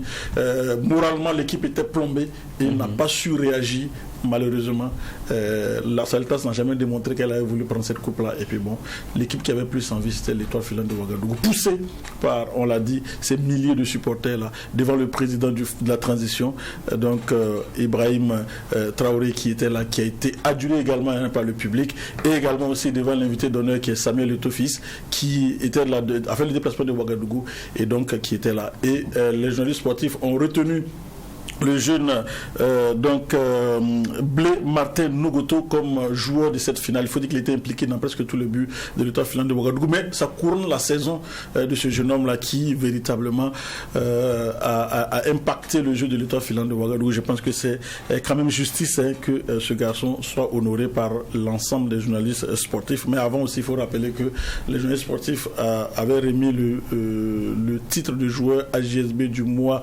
d'avril à Salif Bagaté, mais bon, je pense que ça n'a pas plus servi que ça, puisque bon, il n'a pas réussi à scorer, mais on retient quand même qu'il reste le meilleur buteur donc du face au foot. Mais c'est ça aussi, il faut savoir perdre à un moment donné, mais il faut en tout cas reconnaître la suprématie de l'Étoile filante de Ouagadougou. C'est ça, les foot qui terminent fort quand même, hein. Coach, quand vous regardez ça, le foot c'est ça, sa réalité, une finale, elle ne répond pas à ce qui s'est passé forcément avant. 3-0, écrasé comme ça, Salitas, c'est ce qu'on dit tout le temps, hein. Une finale ça se gagne, ça ne se joue pas. C'est ça. Voilà, c'est ce que l'Étoile a pu démontrer. Et je profite justement de votre micro pour adresser mes vives félicitations à cette équipe d'Étoile qui à un moment donné dans le championnat en tout cas était dans le dur, mais a su en tout cas se remettre à flot grâce bien sûr à Claude Lomba l'a dit. Je félicite également mon jeune frère Cheikh Ouattara qui en tout cas a fait du bon boulot. Alors je vous fais une confidence, au lendemain de la première défaite face à lui, il est passé en tout cas chez moi à la maison pour simplement s'excuser. Mais je dis non, on est tous passés par là. Pour devenir grand, il faut battre bien sûr ceux qui pensent être chose. Alors tout le mérite en tout cas lui revient. Et c'est tout ce qu'on peut lui souhaiter, c'est simplement de garder la tête sur les épaules, parce que cette première victoire, c'est ce que je lui disais, c'est bien, mais gagner ce trophée de Coupe du Faso, c'est une très bonne chose, mais ça ne fait pas de vous déjà le grand coach, parce qu'il y a d'autres batailles qui vont arriver. Il faut perpétuellement la confirmer. Voilà. Et si vous le permettez, je pense que l'Étoile mérite amplement cette Coupe du Faso au vu de tout ce qu'elle a démontré. Alors c'est une équipe qui regorge de pas mal d'individualités, et moi ce sont des garçons qui m'ont marqué, notamment le gardien de but, c'est Nampé, c'est celui-là même, j'allais dire, qui a valu notre élimination en Coupe du Faso, parce qu'il a été vraiment énorme au cours de ce match. Et il y a le garçon aussi Nogoto, je pense que ce garçon, en tout cas, c'est de la bonne graine.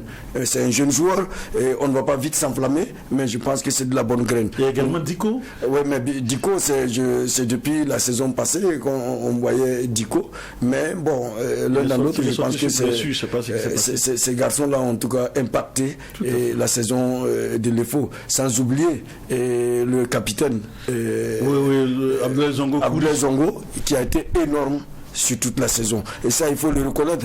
C'est le leader psychologique de cette équipe, charismatique comme on dit. Quand vous êtes un coach et vous avez un garçon comme Zongo dans votre effectif, vous dormez tranquille parce qu'il fait le suite du boulot. Et le football burkinabé, c'est ça. Voilà. Et en tout cas, il a su se mettre au-dessus de ses camarades. Il a en tout cas conduit ses camarades en tout cas à cette victoire-là. C'est tout à fait mérité. Voilà. Vous avez beaucoup élogié face à l'Étoile filante de Ouagadougou. Non, c'est pas ça. C'est pas parce que il faut reconnaître, parce que quand même cette équipe, vous avez vu ce soir. Ils ont failli descendre en deuxième division. Ah oui, mais c'est le foot. Et vous savez, souvent ça ne tient pas à grand chose. Au moment où il faut broyer du noir dans le championnat, peut-être qu'il y avait des choses qu'il fallait simplement résoudre. Ils ont trouvé les solutions et le déclic est venu par la victoire simplement face à l'AS Douanes.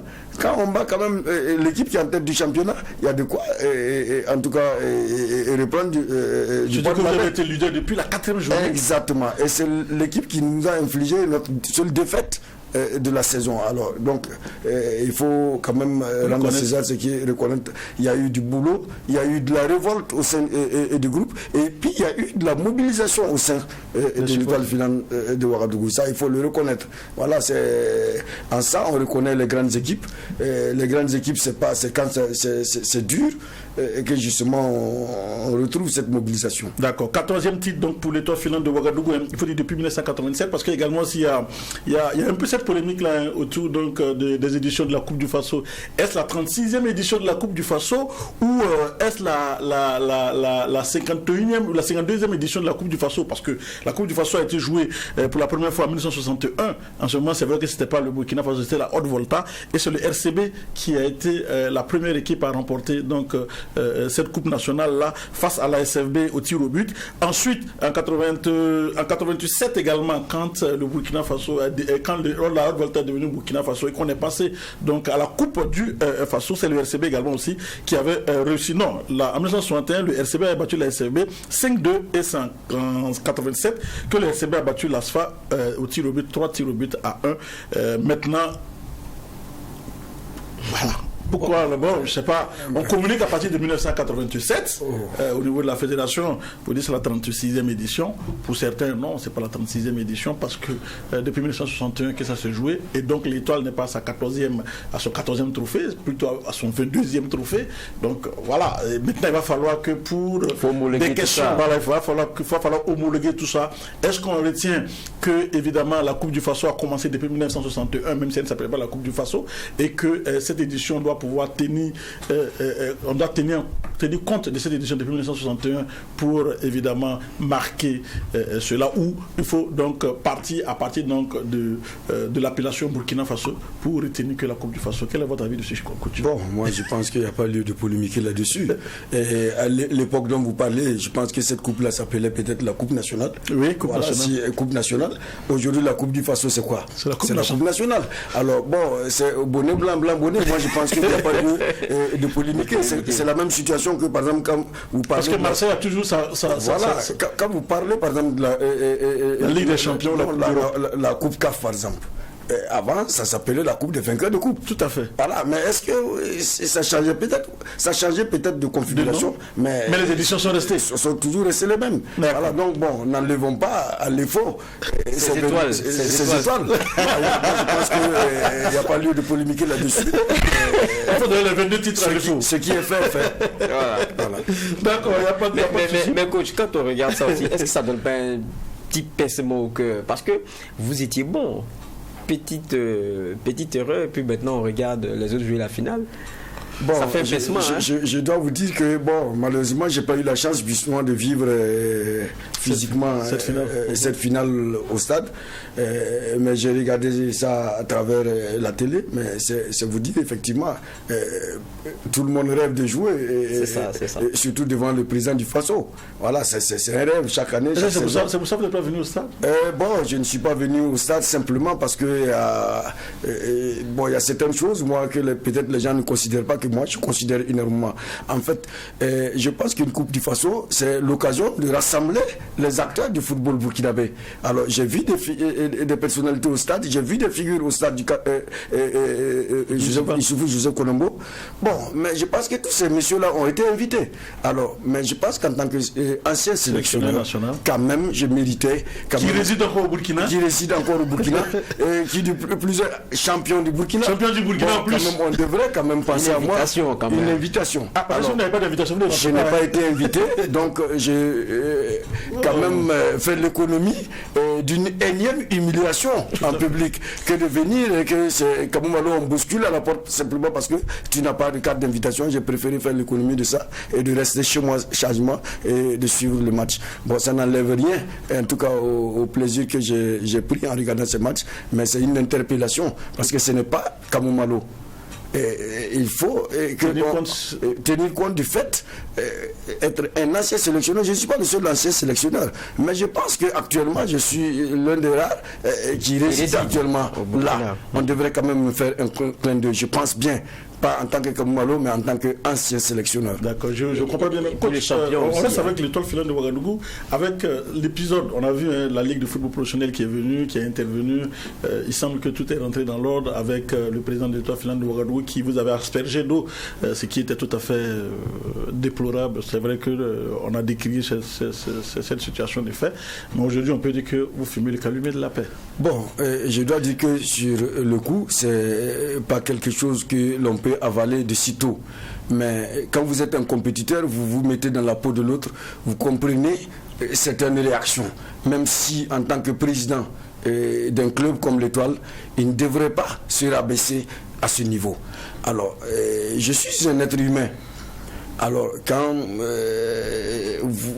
même si vous avez raison, quand des gens viennent vous voir pour juste vous demander pardon et vous s'excuser, je pense qu'il est de mon devoir d'accepter en tout cas ce pardon. Alors, ce que je dois dire simplement, il ne faut pas, ce pardon c'est entre Alba et moi. Alba c'est un petit frère, j'ai accepté, mais nous représentons des institutions. Moi je suis l'entraîneur de l'AS Douanes, lui le président de l'Étoile filante de Ouagadougou. Nous sommes gérés par une institution. Et notamment, c'est la Fédération burkinabé de football qui devrait, en tout cas, à travers sa ligue professionnelle, en tout cas, trouver les voies et moyens. Ils ont fait une médiation. Mais est-ce que ça doit simplement s'arrêter à cette médiation? Non, parce que il y a une faute quand même. Il y a une faute qui est là. Je pense que administrativement, la fédération ou je ne sais pas, la ligue professionnelle devait statuer sur ça. Bon, ils l'ont pas fait. Mais moi, en tant qu'individu, j'ai accordé mon pardon à mon petit frère. Je pense que. Mais je pense que ça a été mal compris aussi. Bien sûr, j'ai même été tapé sur le doigt parce que j'appartiens à un club et c'est le lieu ici, en tout cas, de m'excuser vis-à-vis de mes dirigeants. Et qui n'ont pas été vraiment associés ou qui n'étaient pas chaud de la manière dont... Parce que pour eux, c'est une faute d'abord qui doit être sanctionnée. Exactement. Et après, maintenant, le pardon va venir. Exactement. Parce que c'était dans le cadre d'un match et ça ne se fait pas, c'est un acte d'anti-jeu. Je vais au-delà même de mon club. Même ma propre famille, mes propres enfants ont décrié cette situation. Mais je dis, bon, je suis un père de famille, et quand quelqu'un vous demande pardon, vous n'êtes pas Dieu. Et même à Dieu on demande pardon. C'est pas l'être humain comme Malo qui va refuser, en tout cas, de tendre la main à autrui. Mais coach, quand vous voyez toutes ces situations qui tournent autour de vous, on a vu donc à la CAN comment ça s'est passé. Vous avez pris l'équipe nationale, on a eu comme une sorte d'adversité qui vous a suivi au lieu de vous accompagner, parce que vous prenez une équipe nationale, vous avez donc le rôle de rajeunir cette équipe-là et de la qualifier, ce qui n'était pas facile. Mais on a senti que vous avez compris qu'on a senti que vous n'avez pas non seulement été soutenu, mais aujourd'hui, comment vous regardez tout ça? Est-ce que vous vous sentez un peu mal aimé ou vous sentez que vous êtes dans une situation où on ne vous aime pas? Claude, je vais vous surprendre. Moi, j'ai le sentiment d'avoir fait ce que je devrais faire. Je suis arrivé à la tête d'une sélection qui n'était pas qualifiée pour une CAN. On m'avait demandé simplement de rajeunir cette équipe et de me qualifier pour la CAN. J'ai réussi ça. Et ensuite, quand je partais à cette CAN, on m'avait assigné simplement de passer au second tour. J'arrive en demi-finale. Bon, arrivé, on trouve... Bon, pour moi, je pense que mon sort était scellé bien avant que je n'aille à cette CAN. Ceux qui l'ont fait avaient peut-être leur agenda, ils avaient peut-être leur programme. Bon, c'est pas à moi, et surtout que je suis devenu sélectionneur des étalons, pas parce que j'ai tapé à une porte. Je pense que c'est le mérite. Je suis arrivé à un moment où on cherchait un national, un entraîneur local pour mettre à la tête de cette équipe. Et je pense que j'avais le meilleur palmarès en son temps, et quoi de plus normal que je sois désigné. Alors, mais je dois vous dire que le sentiment que j'ai, c'est de n'avoir pas été très bien été accompagné. D'accord. Bon, je passe à une autre étape. Maintenant, vous êtes à la tête de l'AS Douanes. Je pense que rien que dimanche passé, on refaisait ici Maïga, qui faisait aussi sa lecture du championnat. On a vu votre sacre. On a même un reportage qui était très intéressant avec vous sur le parcours. Mais il disait quelque chose. Il dit, quand on prend le cas de Kaoumalo, je fais beaucoup de respect pour lui, qu'il a été champion si bien, mais je pense qu'il y a quelque chose qui manque, c'est que il a raté la compétition, les rencontres continentales, voilà. Et donc ça reste comme quelque chose à moi je pense que Maïga, j'ai également du respect pour lui, mais je pense qu'il me fait un mauvais procès. Voilà, c'est pas parce que lui entre guillemets a réussi avec Salitas à rentrer dans cette étape la compétition africaine et qu'elle penserait que les autres sont nuls. Oui, bon, écoutez, pour moi... Il a réussi à sa deuxième tentative, sa troisième tentative. Voilà, moi, c'est un défi personnel. Qu'est-ce qu'il en sait? S'il pense que ça me manque, effectivement, ça me manque. Mais de la manière dont ça a été dit, ce n'est pas pour m'exhorter à travailler davantage, mais c'est plutôt pour me rabaisser. Alors moi je pense que... Est-ce que vous avez un problème particulier avec lui? Parce qu'il a dit qu'il vous a envoyé un message que vous n'avez pas répondu. Oui, mais écoutez, c'est pas au lendemain de cette victoire face à Salitas que vous allez m'envoyer un message pour juste me féliciter. Oui, il y a beaucoup de messages que j'ai reçus sur mon portable, mais auxquels je n'ai pas répondu. Est-ce que vous pouvez répondre à tous les messages que vous recevez lorsque vous êtes félicité? Il n'y a pas de problème. Voilà, non, il n'y a pas de problème, sauf si lui, il a fait un problème. Parce que lui, bon, je n'aime pas parler des autres. Il fait du bon travail en tant que manager. Alors, il a réussi. Alors, j'ai vu une sortie tout dernièrement où il prétend dire qu'ils ne sont que deux à avoir la licence FIFA comme agent de joueur. Moi, je pense que c'est trop. Il faut rester dans l'humilité. Laissez les autres vous élever. Vous avez fait des choses, vous avez amené Tapsoba à un certain niveau, tout le monde vous le reconnaît. Voilà, mais est-ce qu'il y a lieu de dénigrer les autres ou de montrer, dire aux gens que vous êtes le... Non, on n'a pas besoin de ça. Je pense que si, moi j'appelle ça du venin. C'est des gens, ils reculent leur venin. Leur venin, et bon, et ça, non, mais je pense que c'est trop. Les gens n'ont qu'à se taire, on n'a qu'à travailler, on n'a qu'à mettre bas la terre et simplement et vraiment reconnaître le mérite de tout un chacun. Nous avons tous travaillé, en tout cas pour ce football burkinabé là. Et même lui, quand il parle de ça, voilà, mais il a été beaucoup plus rentable en tant qu'agent que footballeur. Voilà. Il n'a qu'à nous dire. Voilà. Donc, mais personne n'en parle. Mais on lui reconnaît cela. Voilà. Mais bon, je pense que quelque part, il va falloir que les gens mettent un peu la balle à terre.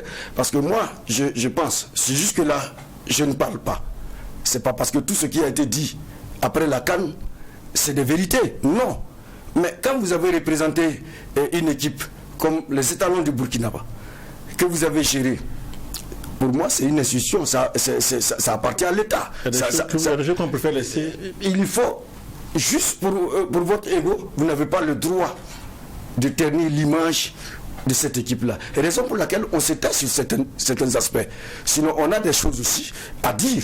Voilà, il ne faut pas que les gens nous poussent à bout. Voilà, trop c'est trop, je pense que c'est le moment pour que les gens ferment un peu ce qu'ils sont en train de dire pour nous laisser simplement travailler. On va continuer dans ce que vous avez dit, travailler, c'est l'avenir pour vous. Aujourd'hui, l'AS Douanes, vous êtes champion, oui. Vous allez sûrement attaquer la campagne africaine, qui reste un objectif pour vous. Comment vous allez l'aborder? Parce que là, c'est la campagne africaine. Pour être en phase de pouce, je vais être franc avec vous. Déjà, avec moi, je vous dis, par exemple, cette équipe de l'AS Douanes, les gens peut-être parlent sans savoir ce qu'il y a. Quand je suis arrivé, avec le président, on a discuté. Alors, même le titre de cette année, c'est quelque chose qui était déjà planifié. Parce qu'il faut reconnaître que depuis plus de 5 ans, depuis leur arrivée, en tout cas dans l'élite du football burkinabé, ils ont travaillé pour être au sommet de ce football-là. Alors, je pense que mon arrivée à l'AS Douanes fait partie de ce plan-là.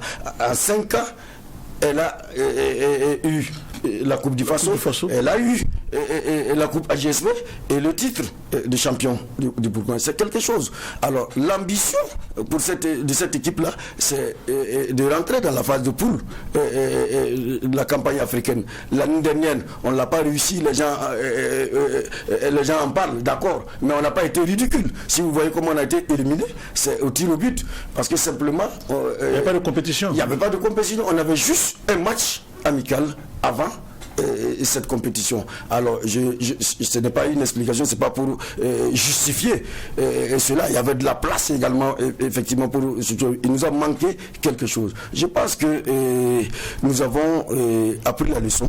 Et nous avons aussi acquis de l'expérience et je pense que l'un dans l'autre, on n'a même pas besoin que certaines personnes sortent le vous est là pour nous interpeller par rapport à ça. Nous sommes conscients qu'aujourd'hui notre objectif c'est d'amener le football burkinabé et surtout le football de club à un certain niveau. Est-ce que vous allez recruter? Est-ce qu'il y a des grands noms que vous allez recruter? Est-ce que vous allez bousculer ce mercato comme on entend? Alors tout ne dépend pas du coach que je suis. Il n'y a pas ce coach. Si vous me recrutez les grands noms qui se trouvent en Afrique, je suis partant, mais je ne suis pas celui qui détient le cordon de la bourse. Mais je pense que mes dirigeants, tels que je les connais, ce sont des gens qui sont restés à notre écoute depuis le début de la saison jusqu'à maintenant. Et je pense que le projet, on va l'exécuter dans...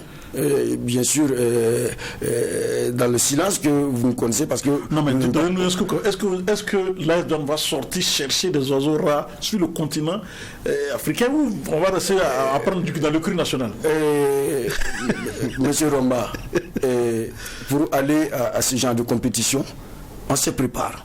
Si nous avons l'occasion d'aller chercher ailleurs, nous n'allons pas nous priver, parce que c'est le football. Si des jeunes burkinabés peuvent faire le bonheur d'autres équipes à l'extérieur. Je vois Aziski en Tanzanie qui est aujourd'hui une fer de lance de cette équipe. Voilà, si nous pouvons faire venir également soit un jeune Ivoirien ou bien un Ghanéen, en tout cas qui va nous aider à atteindre ce zone, nous n'allons pas nous priver. Je pense que c'est le football africain qui gagne. Voilà, je pense que nous sommes là pour ça et je pense que nos dirigeants sont très ouverts là-dessus. Je pense qu'ils sont ambitieux. Moi, j'ai pas de crainte à ce niveau. On est en train d'aller allègrement vers la fin. Moi, j'ai une question, je ne vais pas la garder. On a un championnat national dans lequel on a vu des gens qui n'ont pas joué à 11 contre 11. On a dit affaire de WAC. Moi, j'ai un entraîneur ici. Oui, mais bien sûr, je suis un Africain, je suis un Burkinabé. M'asseoir ici, vous dire que je ne crois pas à ça, c'est être hypocrite. Mais aller jusqu'à ne pas jouer à 11 contre 11. Je vous dis, c'est des compétiteurs. Vous savez, ce qui se passe dans la tête des uns et des autres, moi, tu ne vas jamais m'amener à jouer à 10 contre 11, tout simplement parce que je vais être le dernier à monter sur le terrain. Voilà, ce sont des croyances. Nous sommes en Afrique, malheureusement. En Europe, vous n'allez pas trouver ce genre de trucs, parce que ce n'est pas leur dada. Mais nous, Africains, est-ce qu'il y a quelqu'un qui quitte chez lui le matin sans invoquer ses dieux? Non, même en campagne africaine. Est-ce que vous faites ça, vous, coach? Vous faites ça? Et là, vous voulez me piquer? Non, bon, je vous dis, je suis un Burkinabé. Bon teint, je suis du sud-ouest, je suis un Pougli. Tout à fait. Alors, donc, je ne réunis pas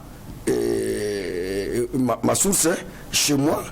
Dans mon village, nous sommes la majorité des animistes. J'y crois fermement. Alors, donc, et vous préparez vos matchs aussi, hein? C'est vous qui le dites. Mais préparer, c'est quoi?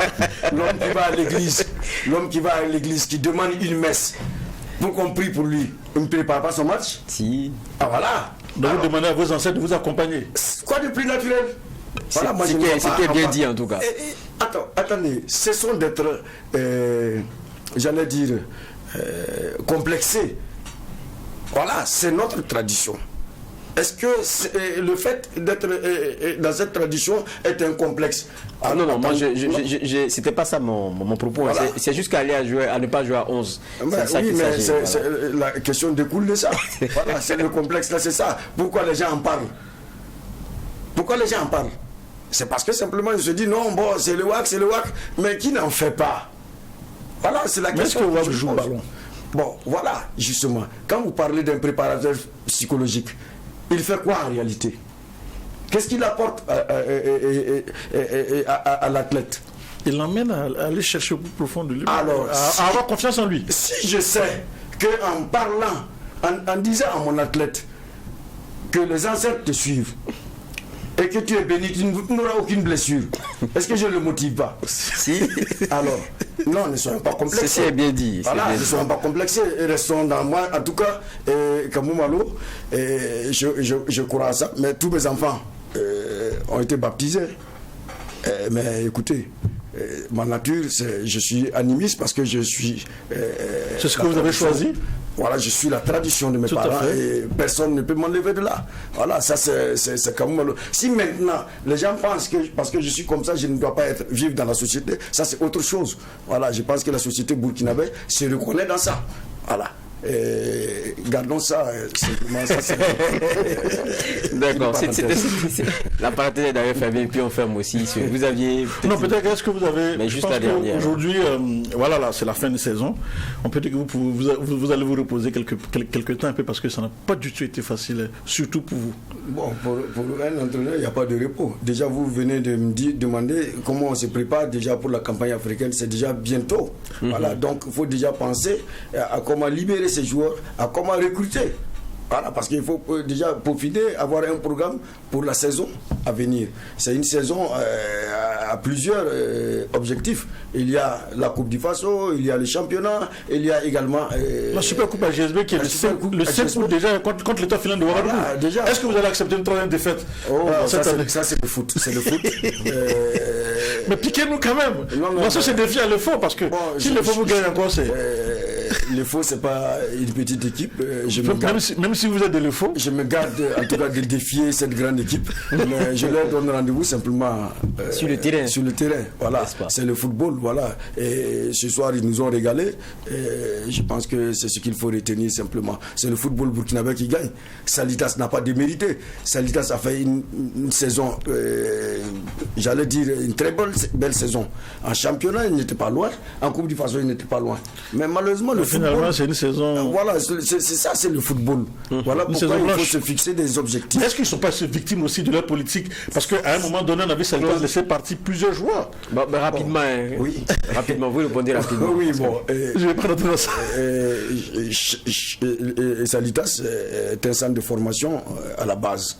Alors, faire partie des joueurs à l'extérieur, c'est un de leurs premiers objectifs. Donc je pense qu'ils sont dans leur élément. Maintenant, ce qui peut étonner, c'est s'ils se mordent trop le doigt parce qu'ils n'ont pas été champions. Voilà, on ne peut pas vouloir une chose et son contraire. Quand vous voulez vendre des éléments, vous ne pouvez pas aussi vouloir dominer le championnat domestique. Tout à fait. Merci coach. Merci d'être passé comme Valo. Merci aussi Claude Romba. Merci beaucoup coach. Vraiment, on a beaucoup appris. On était vraiment ravis de vous avoir ici. Édifié d'ailleurs. Merci, le plaisir est partagé. Merci bien. C'est aussi la fin de ce JDS, journal dimanche soir, que j'ai pris plaisir à partager avec vous. On se donne rendez-vous pour d'autres informations, d'autres rubriques, toujours aussi bien animées. Et c'est dimanche prochain. D'ici là, le souhait, portons-nous bien.